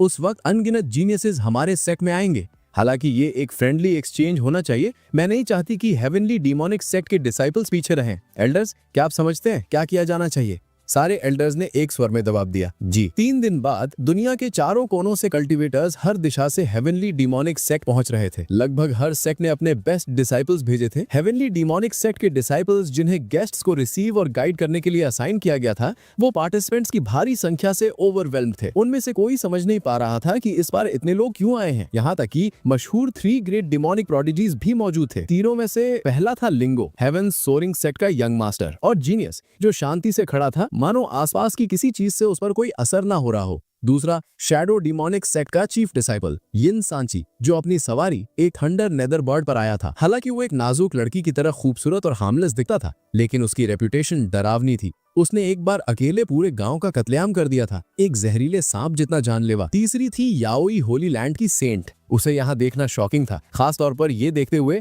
कि याओई होली लैंड ने एम्प्रेस की शादी तक अटेंड नहीं की थी। एक हेवनली डिमोनिक सेक्ट के डिसाइपल ने तीनों को ग्रीट किया और उन्हें कॉन्फ्रेंस स्टेज तक एस्कॉर्ट करने का ऑफर किया। लेकिन इससे पहले कि वो जा पाते, याओई की सेंट ने क्यूरियसली पूछा, सीनियर ब्रदर, मैंने दूर से क्लिफ पर कई डिसाइपल्स को कल्टीवेट करते देखा। क्या मैं पूछ सकती हूँ कि आपके सेट का कौन सा प्रोडिजी उस क्लिफ की चोटी पर है? डिसाइपल ने ईमानदारी से जवाब दिया, ओह, वो हमारे पेट्रियार्क हैं, वो उन्हें लीड कर रहे हैं। तीनों में से किसी ने विश्वास नहीं किया। उन्होंने मान लिया कि ये सिर्फ एक दिखावा है, पेट्रियार्क को असलियत से ज्यादा काबिल दिखाने की कोशिश। लेकिन हेवनली डिमोनिक डिसाइपल को बुरा नहीं लगा। उसने खुद अपनी आंखों से देखा था कि कैसे उसके साथी डिसाइपल्स एक के बाद एक ब्रेक थ्रू कर रहे थे, तो वो बस मुस्कुराया, सोचते हुए, जिसको पता है उसको पता है। कॉन्फ्रेंस स्टेज पर डाओ कॉन्फ्रेंस ऑफिशियली शुरू हुई। इस वक्त ग्रेट माउंटेन सेक्ट का एक जीनियस, जो बॉडी कल्टीवेशन के लिए मशहूर था, एक कमजोर दिखने वाले हेवनली डिमोनिक सेक्ट डिसाइपल को ताकत की परीक्षा के लिए चैलेंज कर रहा था। अपनी मस्कुलर फिजिक के साथ चैलेंजर ने एक चट्टान को मुक्का मारा, उसमें एक बड़ा छेद करते हुए। अपने डिस्प्ले पर गर्व करते हुए उसने अपने मसल्स फ्लेक्स किए और अपने अपोनेंट को अगला वार करने का इशारा किया। जो उसने आगे देखा, उसने उसे रियलिटी पर सवाल उठाने पर मजबूर कर दिया।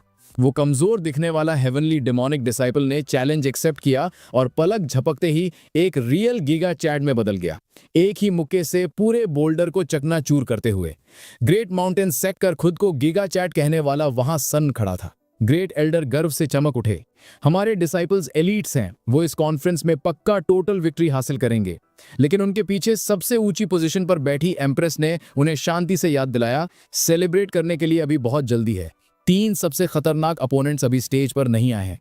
उसी पल शैडो डिमोनिक सेक्ट का प्रोडिजी यिन सांची चैलेंजर स्टेज पर कूदा। एक विद्वान के हाव भाव के साथ उसने सुनाना शुरू किया।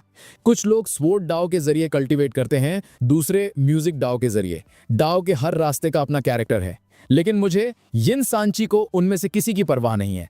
आज हम इस बारे में बात करते हैं, डाओ क्या है। ये एक ऐसा सवाल था जो हजारों सालों से अनसुलझा रहा है। यिन सांची को यकीन था कि ये हेवनली डेमोनिक सेक्ट को उलझन में डाल देगा। आखिरकार डाओ को हर व्यक्ति अलग तरह से समझता है, शायद ही कभी 2 लोग इसे एक ही तरह से समझते हों। ये एक दार्शनिक जाल था और यिन सांची को यकीन था कि कोई भी इसका सही जवाब नहीं दे सकता। उसकी जीत पक्की थी। जैसा एक्सपेक्टेड था, हेवनली डेमोनिक सेक्ट के एल्डर्स पैनिक करने लगे। ये मुसीबत होगी, एक बड़बड़ाया। एक और ने तो यह भी सुझाव दिया कि यिन सांची को मुसीबत खड़ी करने के लिए स्टेज से नीचे फेंक देना चाहिए, लेकिन ग्रेट एल्डर ने जल्दी से उसे रोक दिया। अगर हम ऐसा करते हैं तो हमारी और भी ज्यादा नाक कट जाएगी, उन्होंने कहा। और शैडो डेमोनिक सेक्ट बिल्कुल यही चाहता है। हेवनली डेमोनिक सेक्ट और शैडो डेमोनिक सेक्ट हमेशा से राइवल्स रहे थे। कोई भी देख सकता था कि यिन सांची के इरादे बिल्कुल भी नेक नहीं थे।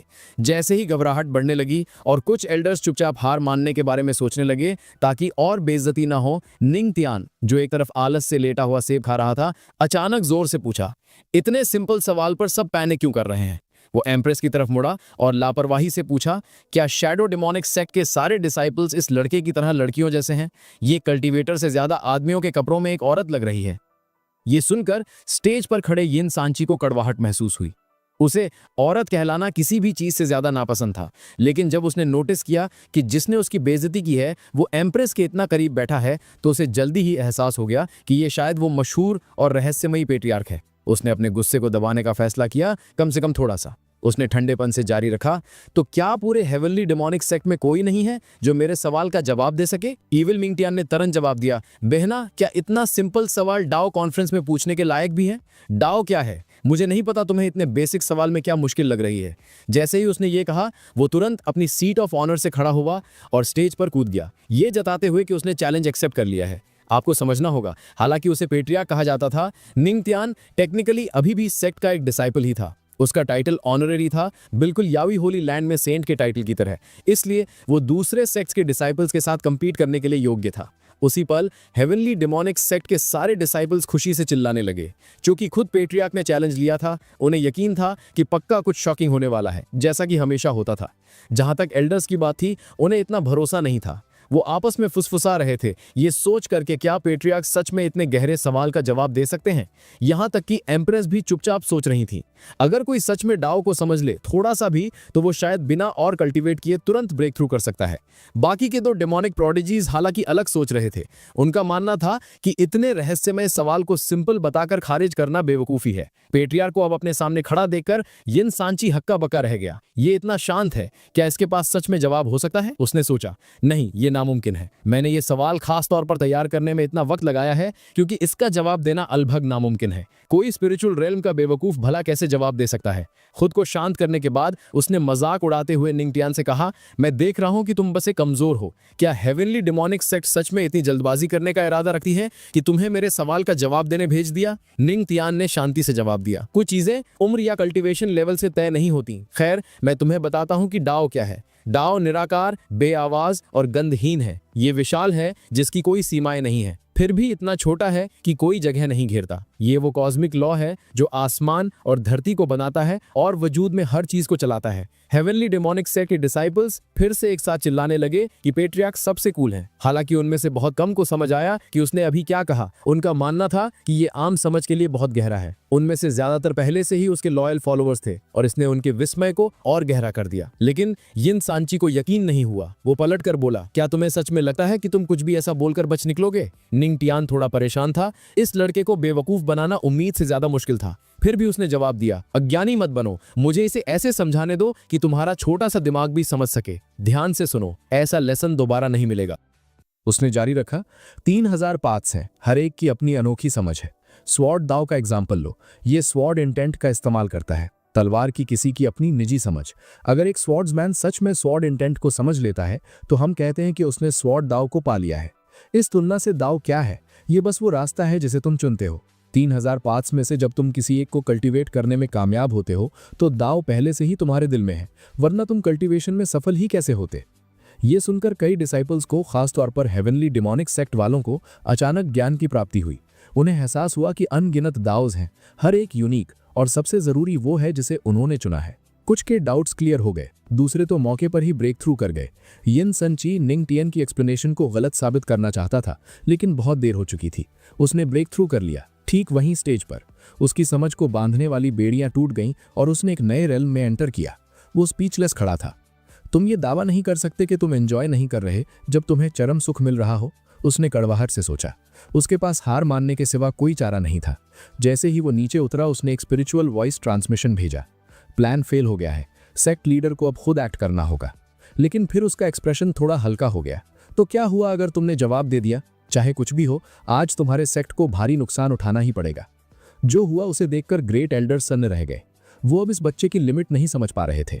एक बार उसके एक सेंटेंस ने अनगिनत टैलेंट्स के दिलों को हिला दिया था। अब उसने फिर से एक ही विचार से सारी उलझन दूर कर दी थी। उसकी अकलमंदी आखिर कितनी गहरी है। यहाँ तक कि याओई होली लैंड की सेंट ने भी अब चुपचाप मान लिया कि यह आदमी सच में उस लेजेंडरी पैट्रियार्क कहलाने के लायक है।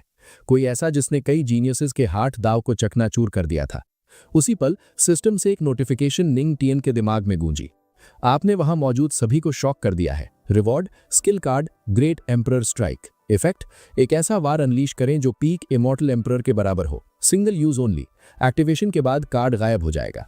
निंग टियन खुशी से मर गया। वो जानता था कि फ्यूचर में अगर उसका सामना किसी पावरफुल दुश्मन से हुआ तो ये एक लाइफ सेविंग मूव होगा। वो बस बहुत खुश था। उसने कभी उम्मीद नहीं की थी कि उसकी लापरवाही भरी बकवास इन सो कॉल्ड जीनियसेस के दिलों को हिला देगी। इन्हें बेवकूफ बनाना बहुत आसान है, उसने घमंड से सोचा। उसे पता नहीं था कि दाव इतना रहस्यमयी है कि दूसरों को बेवकूफ बनाने की कोशिश में भी उसके शब्दों में सच्चाई थी। कई जीनियसेस ने असल में अपनी दाव अंडरस्टैंडिंग इंप्रूव कर ली थी। कुछ ने तो ब्रेक थ्रू भी कर लिया था।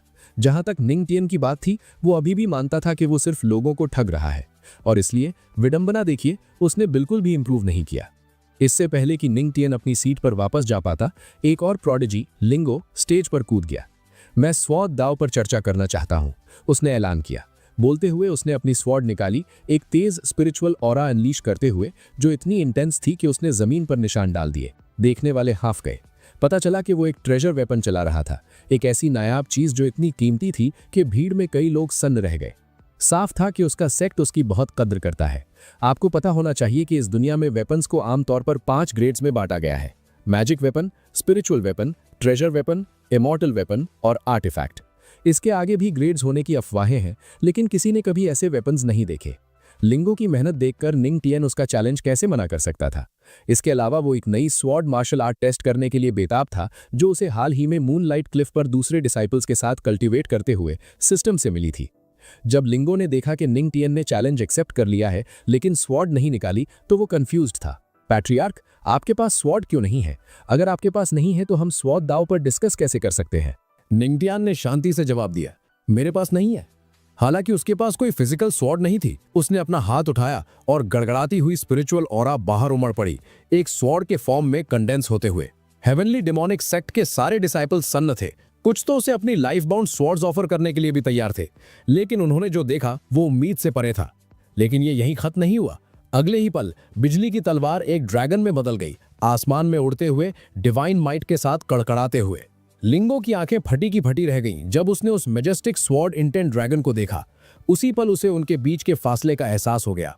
इसकी स्वॉर्ड्समैनशिप ये कंप्लीट परफेक्शन के लेवल पर है। जो स्वॉर्ड इंटेंट मैंने मास्टर किया है वो इसके मुकाबले कहीं नहीं ठहरता। सच में कोई ना कोई हमेशा स्ट्रॉन्गर होता ही है। उसने रिस्पेक्टफुली अपनी स्वॉर्ड नीचे करने से पहले सोचा, पेट्रियार्क, मैं हार मानता हूं। जैसे ही लिंगो स्टेज से नीचे उतरा, निंग टियन यावे सेक्ट की सेंट की तरफ मुड़ा। सेंटिस, क्या तुम भी मुझे चैलेंज करना चाहती हो? उसने अनएक्सपेक्टेडली पूछा। उसने अपना सिर हिलाया। आज यहां आने का मेरा मकसद किसी को चैलेंज करना नहीं है। इससे पहले कि वो आगे एक्सप्लेन कर पाती, एक अनजान ओरिजिन का ओवरवेलमिंग प्रेशर सेक्ट पर उतरा। प्रेशर इतना ज्यादा था कि निंग टियन तुरंत अपने घुटनों पर गिर गया, 1 इंच भी हिलने में असमर्थ।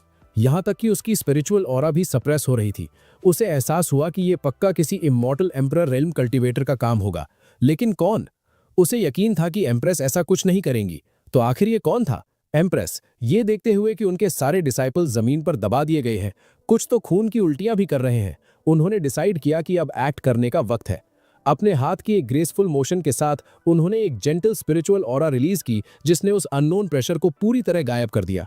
हर कोई तुरंत आजाद हो गया। फिर वो एक सॉफ्ट लेकिन रोंगटे खड़े कर देने वाली आवाज में बोली, ओल्ड शैडो डीमन, अब जब तुम यहां हो तो एक चूहे की तरह क्यों छुप रहे हो? जैसे ही उन्होंने बोलना खत्म किया, आसमान में एक पर्पल पोर्टल बना। उसमें से शैडो डीमन सेक्ट का सेक्ट लीडर लू विंग बाहर निकला। हमारे 5 बड़े सेक्ट्स लंबे समय से तुम्हारे सेक्ट के डेमोनिक डाओ का लीडर होने से नाखुश है। अगर तुम अपनी भलाई चाहती हो तो अपनी पोजीशन हमें सौंप दो। उसकी गुस्ताखी की वजह तुरंत साफ हो गई। वो अकेला नहीं आया था, उसके पीछे थे स्नीक वेनम, पॉइजन वैली के leader Wei Yin Yang sect के sect master, Lady Scorpion, Scorpion Gate की लीडर और Soul Destroyer, demonic soul sect के सुप्रीम एल्डर। वो सब इमॉर्टल एम्परर रेल्म कल्टिवेटर्स थे। ओल्ड शैडो डीमन को पक्का यकीन था कि पांचों के एक साथ हमला करने से एम्प्रेस के पास जवाबी हमला करने का कोई जरिया नहीं होगा, चाहे वो कितनी भी पावरफुल क्यों ना हो। निंगटियान ये सब होता देख अपनी वाइफ के लिए परेशान होने लगा। क्या वो सच में अकेले 5 इमॉर्टल एम्परर से लड़ सकती थी? तभी सिस्टम ने उसे शांति से तसल्ली दी। चिंता करने की कोई जरूरत नहीं है, आपकी वाइफ आपकी इमेजिनेशन से कहीं ज्यादा पावरफुल है। रिकमेंडेशन, पॉपकॉर्न ढूंढिए और शो एंजॉय कीजिए। एम्प्रेस 5 पावरफुल दुश्मनों से घिरी होने के बावजूद जरा भी घबराई हुई नहीं लग रही थी। उनके लिए वो कीड़े मकोड़ों जैसे थे। आखिरकार उन्हें यूं ही सभी डीमंस का लीडर नहीं कहा जाता था। इस तरह के आमने सामने के मुकाबले असल में उन्हें एक्साइट करते थे। ओ, तुम लीडर बनना चाहते हो? क्या तुम इसके लायक हो? उन्होंने मुस्कान के साथ पूछा। मौत के सामने उनका ये अनएक्सपेक्टेड संयम देखकर सब शॉक्ड थे। 5 इमॉर्टल एम्परर साफ देख सकते थे वो उनकी नजरों में भी नहीं थे, और देख रहे डिसाइपल्स भी बता सकते थे। क्या ऐसा हो सकता है कि उनकी कल्टीवेशन कल्पना से परे लेवल पर पहुंच गई है? वरना उन्हें कम से कम थोड़ी चिंता तो दिखानी चाहिए थी। 5 गुस्से में थे। उन्होंने एक साथ हमला करने की तैयारी शुरू कर दी। अब यह साफ था, लड़ाई तो होकर रहेगी।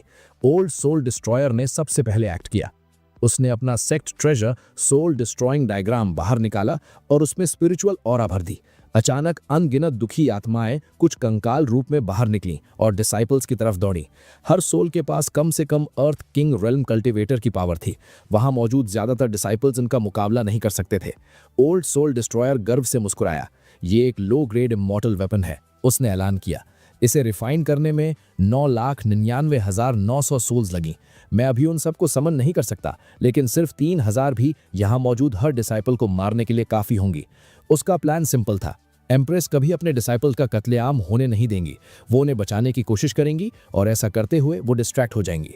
उस पल बाकी 4 इमॉर्टल एम्परर्स अपने इमॉर्टल वेपन से उन पर वार करेंगे। पक्का वो मारी जाएंगी। हजारों सोल फैंटम्स को अपनी तरफ आते देख डिसाइपल्स निराशा में गिर गए। अब उन्हें कौन बचा सकता था? आखिरकार ये बात सब जानते थे कि इमॉर्टल वेपन्स बेहद पावरफुल होते हैं। वो चलाने वाले को हायर कल्टीवेशन रेल्म्स वालों को हराने की भी ताकत देते हैं। अगर 5 इमॉर्टल एम्परर्स ऐसे वेपन्स लाए थे तो एम्प्रेस भी शायद सच में खतरे में थी। उस डरावने ख्याल ने सबको और भी ज्यादा बेबस महसूस कराया। स्टेज पर निंगटियान भी गहरी सोच में था। उसने अपने नए मिले ग्रेट एम्परर स्ट्राइक कार्ड को यूज करने के बारे में सोचा, लेकिन शायद वो भी सारी सोल्स को खत्म करने के लिए काफी ना हो और फिर वो बाकियों के हाथों पक्का मारा जाएगा। तभी सिस्टम ने उसे फिर नोटिफाई किया। आपकी thunder tribulation spiritual aura soul destroying technique को काबू कर सकती है। इसे यूज करने से आपकी स्पिरिचुअल पर्ल भी एम्पावर होगी। यह सुनकर निंगटियान बहुत खुश हुआ और यहां तक कि खुद सोल डिस्ट्रॉइंग डायग्राम को हथियाने का सोचने लगा। अगर मैं इस वेपन और उन सारी ग्रीविंग सोल्स को स्टील और रिफाइन कर सकूं तो मेरी स्पिरिचुअल पर्ल और भी ज्यादा पावरफुल हो जाएगी। एम्प्रेस दूसरी तरफ हमेशा की तरह शांत थी। असल में वो इस बात से अम्यूज्ड भी थीं कि वो सिर्फ इसलिए इतने कॉन्फिडेंट हो गए थे कि उनके पास एक लो ग्रेड इमॉर्टल वेपन था। मजाक उड़ाते हुए उन्होंने सरकास्टिक होकर कहा, ओ, एक लो ग्रेड इमॉर्टल वेपन, लगता है तुम लोग काफी लंबे समय से बड़ी सावधानी से तैयारी कर रहे हो। उनकी सरकाज़म को अपनी ताकत की स्वीकृति समझकर ओल्ड शैडो डीमन ने गर्व से जवाब दिया, बिल्कुल, तुम्हें हराने के लिए हम में से हर एक ने एक इमॉर्टल वेपन तैयार किया है। चलो देखते हैं कि क्या तुम अब हमारा मुकाबला कर सकती हो। हालांकि उसका घमंड ज्यादा देर नहीं टिका। अगले ही पल डीमन एम्प्रेस ने अपनी स्पिरिचुअल ऑरा रिलीज की। उनकी पावर इतनी ओवरवेलमिंग थी कि आसमान का रंग भी बदल गया। एक खून जैसे लाल पूल में बदल गया जो उनकी भारी खून की महक वाली ऑरा से भरा था। इस लाल आसमान के बीच फ्लोट करते हुए वो मौत की देवी जैसी लग रही थी जो इंसानों के खून की प्यासी हों। उन्होंने ठंडेपन से पूछा, एक 7 स्टार इमॉर्टल एम्परर और 4 मामूली 3 स्टार इमॉर्टल एम्परर्स मुझे चैलेंज करने की हिम्मत कर रहे हैं। मैं सोच रहा हूं कि तुम कितनी देर टिकोगे। इस डरावने नज़ारे ने 5 इमॉर्टल एम्परर्स को डर के मारे जमा दिया। उन्हें एहसास हुआ कि ये कल्टीवेशन की चोटी पर बैठे किसी इंसान की पावर है, एक 9 स्टार इमॉर्टल एम्परर। अब तक कोई भी जाना माना कल्टीवेटर उस रेल्म से आगे नहीं गया था। बाकी 4 एम्परर्स ओल्ड शैडो डीमन की तरफ मुड़े और डिमांड की, यहाँ आने से पहले तुमने हमें ये क्यों नहीं बताया? ओल्ड शैडो डीमन, जो अब साफ तौर पर हिल चुका था, ने जवाब दिया, अब इससे कोई फर्क नहीं पड़ता। चूंकि हमने अपना कदम उठा लिया है, हमें सब कुछ दांव पर लगा देना चाहिए। हमारे पास अभी भी एक मौका है। इसके साथ उसने एल्डर सोल डिस्ट्रॉयर को ऑर्डर दिया कि वो 3000 ग्रीविंग सोल्स को बाकी सेक्ट पर अनलीश करे, जबकि वो सब मिलकर एम्प्रेस पर हमला करेंगे। एल्डर सोल डिस्ट्रॉयर ने सिर हिलाया और तुरंत कमांड दिया, 3000 सोल्स मार डालो। फिर 5 इमॉर्टल एम्परर्स ने अपनी पूरी पावर अनलीश करते हुए एम्प्रेस की तरफ चार्ज किया। इसी बीच हेवनली डेमोनिक सेक्ट के एल्डर्स एक मुश्किल सिचुएशन में थे। वो समझ गए थे कि उन्हें आसपास के डिसाइपल्स को प्रोटेक्ट करने के लिए ग्रीविंग सोल्स को खत्म करना होगा, लेकिन वो तादाद में बहुत ज्यादा थीं और डिसाइपल्स के अकेले हैंडल करने के लिए बहुत पावरफुल थीं। ग्रेट एल्डर चिल्लाए, एल्डर्स मेरे पीछे आओ, इन सोल्स को मार डालो। बाकी एल्डर्स ने एक स्वर में जवाब दिया, जी। लेकिन इससे पहले कि वो एक्शन ले पाते, उन्होंने निंग टियान के हाथ से सुनहरी बिजली का एक धमाका देखा, जिसने तुरंत कई ग्रीविंग सोल्स को ऐसे राख कर दिया जैसे वो कुछ थी ही नहीं। फिर शांत कॉन्फिडेंस के साथ निंग टियान ने कहा, ओल्ड सोल डिस्ट्रॉयर की ग्रीविंग सोल्स को मुझ पर छोड़ दो। मैं उन्हें उस सोल डिस्ट्रॉइंग डायग्राम में कैद रहने के अनंत दर्द से आजाद कर दूंगा। एल्डर्स पूरी तरह शॉक्ड थे।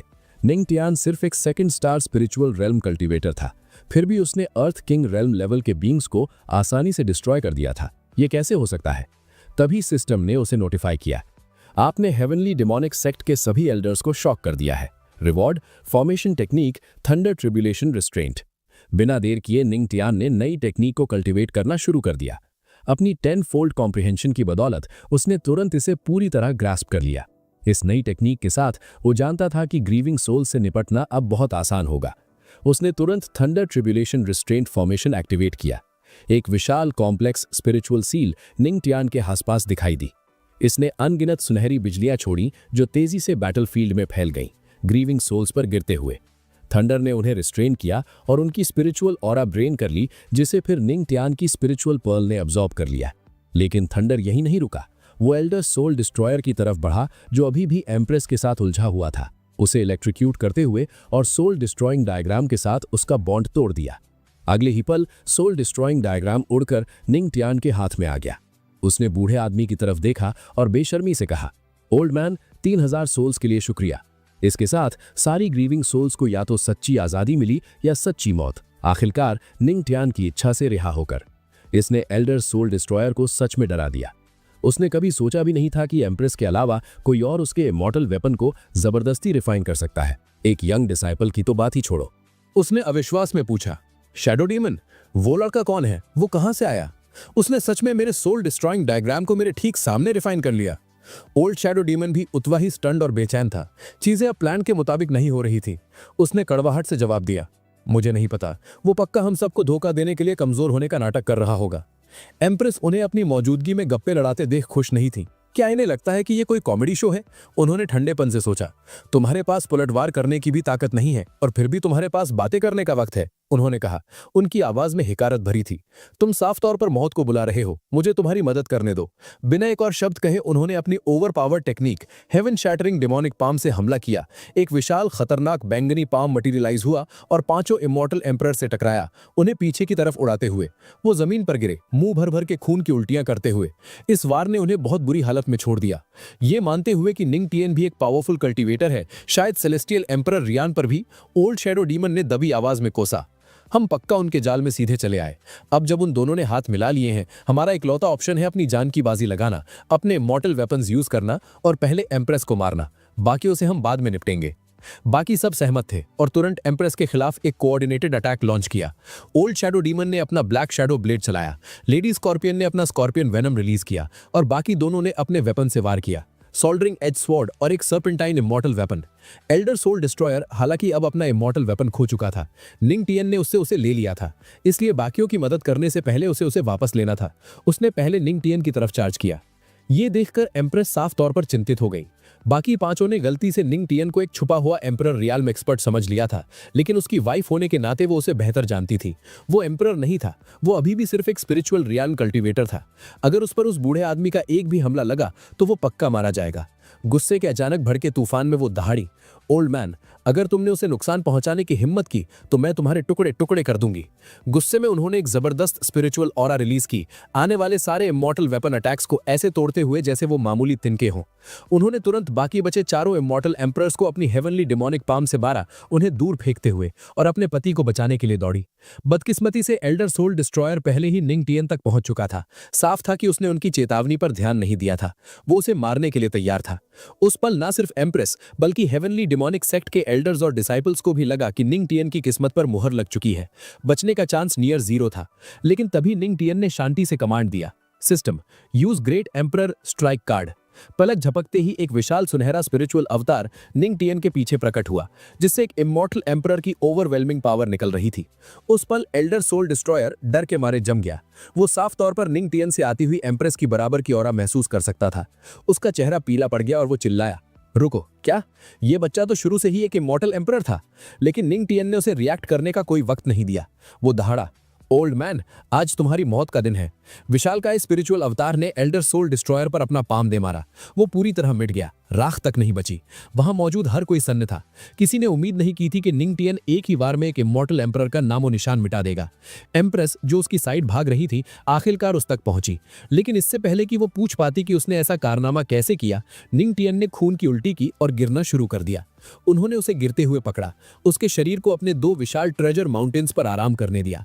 बेहोश होते हुए भी निंग टियन उनकी धड़कनों में परवाह साफ महसूस कर सकता था। वो सच में उनके लिए चिंतित थी। उसे बेहोश देखकर उन्होंने उसे धीरे से ग्रेट एल्डर को सौंपा, कहते हुए, मेरे पति का ख्याल रखना, वो स्पिरिचुअल एग्जॉस्शन से बेहोश हो गए हैं। फिर वो मुड़ी बाकी बचे 4 इमॉर्टल एम्परर्स का सामना करने के लिए। उनका गुस्सा पहले से कहीं ज्यादा तेज जल रहा था, लेकिन वो एम्परर्स बेवकूफ नहीं थे। उन्हें एहसास हो गया कि हेवनली डिमोनिक सेक्ट कोई मामूली ताकत नहीं है। ये ऊपर से शांत दिख सकता है, लेकिन अंदर डरावनी पावर छुपाए हुए है। यहाँ तक कि एक डिसाइपल भी इमॉर्टल एम्परर को मार सकता है। अब वो सिर्फ भागने के बारे में सोच सकते थे। वो हर कोई अलग दिशा में भागा, चिल्लाते हुए, भागो, हमें यहाँ से निकलना होगा। एम्प्रेस ने मजाक उड़ाया, मुझसे भागने की कोशिश? क्या तुम्हें लगता है कि ये मुमकिन भी है? उन्होंने अपना हाईएस्ट ग्रेड का life bound weapon life seeker summon किया और एक साथ 4 तीर चलाए। अब तक उनका कोई तीर कभी नहीं चुका था। आज भी कोई एक्सेप्शन नहीं था। चारों इमॉर्टल एम्परर्स में से हर एक को हवा में ही मार गिराया गया। उनकी बेजान बॉडीज आसमान से गिरी। सिर्फ ओल्ड शैडो डीमन, जिसके पास एक secret escape technique blood escape थी, वो स्पिरिचुअल फॉर्म में भागने में कामयाब रहा, अपनी फिजिकल बॉडी पीछे छोड़ते हुए। एम्प्रेस आमतौर पर एक शांतिप्रिय डीमन थी, जो शायद ही कभी झगड़ा शुरू करती थी और आसानी से गुस्सा नहीं होती थी। लेकिन एक बार उकसाए जाने पर सिर्फ खून की नदियां ही उनके गुस्से को शांत कर सकती थी। और आज वो अभी सेटिस्फाइड नहीं थी। वो ग्रेट एल्डर की तरफ मुड़ी और कमांड दिया, अब जब चारों सेक्ट्स के इमॉर्टल एम्परर्स मर चुके हैं, जाओ और उन्हें खत्म कर दो। बस ऐसे ही 4 बड़े डिमोनिक सेक्ट्स का कड़मा अंत हुआ। आखिरकार लड़ाई की खबर राइटियस अलायंस तक पहुंच गई। डिटेल्स सुनने पर अलायंस लॉर्ड हका बक्का रह गया। 4 सेक्ट्स बस यूं ही खत्म हो गए? उसने आह भरी, अचानक ये महसूस करते हुए कि वॉइड गॉड हेवनली पैलेस के लॉर्ड के सिक्लूजन से बाहर आने का इंतजार करने का उसका फैसला सही था, इससे पहले कि वो हेवनली डिमोनिक सेक्ट पर हमला करता, वरना शायद उसे हार का सामना करना पड़ता। किसने सोचा होगा कि एम्प्रेस लो वुई हिन इतनी डरावनी हद तक पावरफुल थी? जहां तक उसके निकम्मे पति द्वारा एक इमॉर्टल एम्परर को हराने की बात थी, उसने मान लिया कि एम्प्रेस ने उसे ऐसा करने के लिए बस कोई रेयर ट्रेजर दिया होगा। लेकिन अब एक बड़ा मुद्दा खड़ा हो गया था। हेवनली डिमोनिक सेक्ट की शोहरत पूरे हेवनली स्पिरिचुअल डोमेन में फैल गई थी। जवाब में उसने एक ऑर्डर जारी किया, ट्रेनिंग कर रहे सभी डिसाइपल्स को खबर भेज दो, अगर उनका सामना हेवनली डिमोनिक सेक्ट के मेंबर्स से हो तो उन्हें बिना किसी दया के मार दिया जाए। 3 दिन बाद हेवनली डिमोनिक सेक्ट के होली पूल में निंग टियान बीच में तैर रहा था। वो 3 दिनों से बेहोश था, लेकिन अब उसने हिलना शुरू किया। उसका शरीर बहुत भारी महसूस हो रहा था, जैसे कि वो बिखरने वाला हो। इससे पहले कि वो हिल पाता, उसने अपने पास एक सॉफ्ट आवाज सुनी, 3 दिन हो गए हैं, क्या तुम अभी तक नहीं जागे? चिंता मत करो निंगटियान, चाहे कितना भी वक्त लगे मैं तुम्हें जरूर जगाऊंगी। उसने आवाज पहचान ली। वो उसकी वाइफ थी। हालांकि उनकी शादी को कुछ वक्त हो गया था, लेकिन पिछले कुछ दिनों में ही उसे सच में एहसास हुआ था कि वो किस तरह की इंसान है। उनके ठंडे बाहरी रूप के बावजूद वो अंदर से वार्म हार्टेड थी, बिल्कुल कहावत की तरह। उनके कोमल शब्दों ने उसके दिल की धड़कन बढ़ा दी।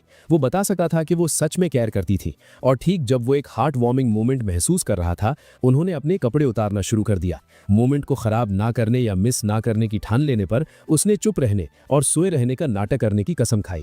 या शायद ज्यादा ईमानदारी से कहे तो वो बस बिना पकड़े गए तांग झांक करना चाहता था। कपड़े उतारने के बाद वो पूरी तरह नग्न होकर उसके पास आई, जिसने उसे बहुत शॉक दिया। पता चला कि वो अपनी स्पेशल फिजिक, होली यांग फिजिक, जिसे सेक्रेड सन फिजिक भी कहा जाता है, का इस्तेमाल करके होली पूल के हीलिंग इफेक्ट्स को स्टिमुलेट कर सकती थी और निंगटियान की रिकवरी तेज कर सकती थी। हालांकि इसे एक्टिवेट करने के लिए उनकी स्पिरिचुअल ऑरा को उमड़ना पड़ता था, जिसकी वजह से उनकी वाइटैलिटी उनके शरीर पर मौजूद हर चीज को जला देती थी। इसलिए उन्हें अपने कपड़े उतारने पड़ते थे। वो पूरे वक्त यही कर रही थी जब वो बेहोश था। इस बार जैसे ही उन्होंने प्रोसेस शुरू किया, उन्होंने नोटिस किया कि निंगटियान की धड़कन तेज हो रही है।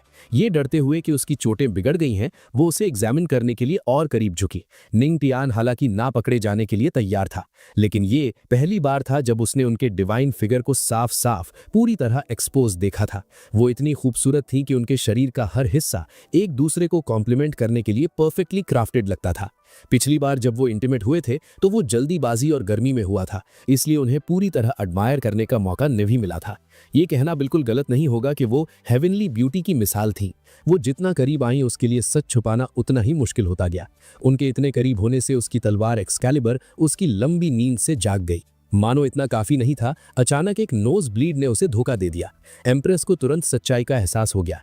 एक बेहोश आदमी को नोज ब्लीड कैसे हो सकता है? शर्माते हुए वो शाइली मुड़ी और उसे अपने पीछे आने को कहा। रास्ते में निंगटियन ने चिढ़ाते हुए उनसे पूछा कि क्या पिछले कुछ दिनों में जब वो बेहोश था वो ठीक से सो पा रही थी। अनएक्सपेक्टेडली उन्होंने जवाब दिया, तुम्हारे बिना मेरे साइड में हुए मैं चैन से कैसे सो सकती हूँ। इसने उसे शर्म से लाल कर दिया। ऐसा लगता था कि उसका टीजिंग हमेशा किसी न किसी तरह उसी पर उल्टा पड़ जाता था। सेक्ट पहुंचने पर हर कोई, एल्डर्स और डिसाइपल्स दोनों, उसे देखकर खुश थे। वो पेट्रियार्क को उनकी रिकवरी पर ग्रीट और कॉन्ग्रेचुलेट करने के लिए दौड़े। कई लोगों ने उसकी तारीफ की, ये कहते हुए कि उसने सेक्ट की रेपुटेशन को एक बिल्कुल नए लेवल पर पहुंचा दिया है। यहां तक कि ग्रेट एल्डर भी उसके पास आए, साफ तौर पर खुश और इम्प्रेस्ड। पेट्रियार्क, आप सच में अमेजिंग है। एक इमॉर्टल एम्परर को बस यूं ही मार दिया। उसी पल सिस्टम ने उसे नोटिफाई किया, आपने एरिया में मौजूद सभी को सफलतापूर्वक शॉक कर दिया है। रिवॉर्ड, आपका फेथ कल्टीवेशन का लेवल इंप्रूव हो गया है। अब से फेथ एनर्जी इकट्ठी होगी। एक बार फुल कैपेसिटी पर पहुंचने पर इसे हमले के जरिए के तौर पर यूज किया जा सकता है। इसके बाद जैसे जैसे और ज्यादा डिसाइपल्स उसे एडमायर और प्रेज करने लगे, फेथ एनर्जी धीरे धीरे इकट्ठी होने लगी। सभी डिसाइपल्स और एल्डर्स की हैरान नजरों के सामने एम्प्रेस ने कुछ इमॉर्टल वेपन्स बाहर निकाले, ऐलान करते हुए, निंगटियन ने 4 सेक्ट्स के खात्मे में बहुत मदद की है और हमारा हेवनली डेमोनिक सेक्ट कभी अपने डिसाइपल्स के साथ बुरा बर्ताव नहीं करता, इसलिए उसे एक इमॉर्टल वेपन से रिवॉर्ड किया जाएगा। निंगटियन, एक चुन लो। हर कोई सन्न था। ये वेपन ज्यादातर बड़े सेक्ट्स ने खानदानी धरोहर माने जाते थे, यहां तक कि एल्डर्स के पास भी शायद एक ना हो, और फिर भी एम्प्रेस निंगटियन को एक दे रही थी। हालांकि उनके लिए इमॉर्टल वेपन्स रेयर नहीं थे। उन्होंने अपनी जिंदगी में कई पावरफुल कल्टिवेटर्स को हराया था और नेचुरली उनके वेपन्स उनके हो गए। कुछ ही दिन पहले उन्होंने 5 इमॉर्टल एम्परर्स को मारा था और उनके वेपन्स अब उनके थे। निंगटियन ने अपने सामने रखे वेपन्स को देखा। विंड ड्रैगन स्पीयर, एक लो ग्रेड इमॉर्टल वेपन, आसमान में उड़ने वाले ड्रैगन की तरह खूंखार और जंगली। ब्लैक टॉर्टिस शील्ड, एक लो ग्रेड इमॉर्टल वेपन, गहरा काला और दिखने में अटूट। क्रिम्सन स्काई स्वॉर्ड, एक मिडिल ग्रेड इमॉर्टल वेपन जो धधकती आग से भरा था। उसने तुरंत क्रिम्सन स्काई स्वॉर्ड को चुना। जैसे ही उसने उस पर अपना खून टपकाकर ब्लड पैक्ट परफॉर्म किया, स्वॉर्ड की चमक अचानक खत्म हो गई और वो डरावनी रफ्तार से कमजोर हो गई, एक मामूली स्पिरिचुअल वेपन से ज्यादा पावरफुल नहीं रही। कंफ्यूज्ड, निंगटियन ने एम्प्रेस की तरफ देखा। उन्होंने समझाया, क्रिम्सन स्काई स्वॉर्ड की एक यूनिक खूबी है, इसका ग्रेड इसके मास्टर की स्ट्रेंथ के साथ घटता और बढ़ता है। तुम जितने स्ट्रांग बनोगे ये उतनी स्ट्रांग बनेगी, लेकिन अगर तुम कमजोर हो तो ये भी कमजोर हो जाती है। आखिर में सब तुम पर डिपेंड करता है। निंगटियन हक्का बक्का रह गया। उसने इस क्रिम्सन स्काई स्वॉर्ड को ये सोचकर चुना था कि ये सबसे पावरफुल है, लेकिन अब ये सबसे वीक लग रही थी। क्या ऐसा हो सकता है कि एम्प्रेस ने जानबूझकर उसे ये दी हो, ये जानते हुए कि एक पावरफुल वेपन उसकी पर्सनल ग्रोथ में रुकावट बन सकता है? शायद उन्होंने इसे बाकियों के बीच चारे की तरह रखा था, ये जानते हुए कि वो इसे ही चुनेगा क्योंकि ये सबसे पावरफुल दिख रही थी। हालांकि वो हिचकिचा रहा था, उसने उन्हें थैंक यू किया। ये फैक्ट कि इसकी कोई अपर लिमिट नहीं थी आखिर में एक्साइटिंग था। इसका मतलब था कि स्वॉर्ड उसके साथ इवॉल्व कर सकती थी और शायद सबसे स्ट्रॉन्गेस्ट बन सकती थी। उसी पल एम्प्रेस उसके पास आई और धीरे से पूछा, निंग, मुझे तुमसे कुछ पूछना है। उस दिन जब तुमने एक पल के लिए great emperor level power display की थी, वो पावर कहाँ से आई थी? मैं ये बात जानती हूँ कि सिर्फ फिजिक के भरोसे एम्परर शैडो समन करना पॉसिबल नहीं है। ये सुनकर निंग टेन चुप हो गया। ऐसा नहीं था कि वो एम्प्रेस पर भरोसा नहीं करता था, बात बस ये थी कि वो सिस्टम के वजूद को रिवील करने के लिए तैयार नहीं था। आखिरकार वो खुद भी इसे मुश्किल से ही समझता था। इसने उसे क्यों चुना? इसकी ओरिजिन क्या थी? उसे डर था कि इसे रिवील करने के ऐसे अंजाम हो सकते हैं जिनके लिए वो तैयार नहीं था। अजीब तरह से उसने जवाब दिया, मैं आपसे झूठ नहीं बोलना चाहता, तो अभी के लिए क्या आप नहीं पूछ सकती? एम्प्रेस ये देखते हुए कि निंगटियन उन्हें मना करने में कितना रिलक्टेंट था, फिर भी सच बताने को तैयार नहीं था, समझ गई कि ये उसके लिए एक मुश्किल फैसला हो सकता है। उन्होंने अंदाजा लगाया कि उसके पास शायद कोई सुप्रीम ट्रेजर है जिसे वो रिवील नहीं करना चाहता, खास तौर पर तब जब वो अभी रिलेटिवली वीक है। एक विचारशील एक्सप्रेशन के साथ उन्होंने उससे कहा, भूल जाओ, चूंकि तुम मुझे नहीं बताना चाहते तो मत बताओ, लेकिन हमेशा याद रखना, एक छिपा हुआ खजाना छिपा ही रहना चाहिए। बाहर हमेशा कोई ना कोई है जो तुमसे महान और ताकतवर है। ये सुनकर निंगटियन में गहरी राहत और खुशी महसूस की। वो समझ गया कि उनका भरोसा और उसके लिए कंसिडरेशन सिर्फ ऊपरी दिखावे से बहुत गहरा था। अगर कोई और होता तो शायद वो उसके खिलाफ हो जाते, उस शकिया अननोन ग्रेट ट्रेजर के लिए उससे बेरहमी से पूछताछ करते। आखिरकार अगर एक स्पिरिचुअल रेल्म कल्टीवेटर इसे यूज करके इमॉर्टल एम्परर को हरा सकता है, तो कई लोग मान लेते कि ये मिथिकल ग्रेट का ट्रेजर है, कोई ऐसी चीज जो ऑर्डिनरी आर्टिफैक्ट से बयां है, या कम से कम एक टॉप टियर वेपन जो दुनिया पर राज करने की ताकत दे सकता है। ज्यादातर लोग उसे ऐसी चीज अपने पास रखने कभी नहीं देते। वो खुशी से मुस्कुराया और जवाब दिया, हनी, चिंता मत करो, अगर फ्यूचर में मौका मिला तो मैं तुम्हें बता दूंगा, मुझे बस नहीं पता कि वो कब होगा। उसी टाइम कोई रिपोर्ट करने आया कि याओची होली लैंड की सेंट एम्प्रेस से मिलना चाहती है। उन्होंने उन्हें मेन हॉल में लाने का ऑर्डर दिया और उनसे मिलने चली गई।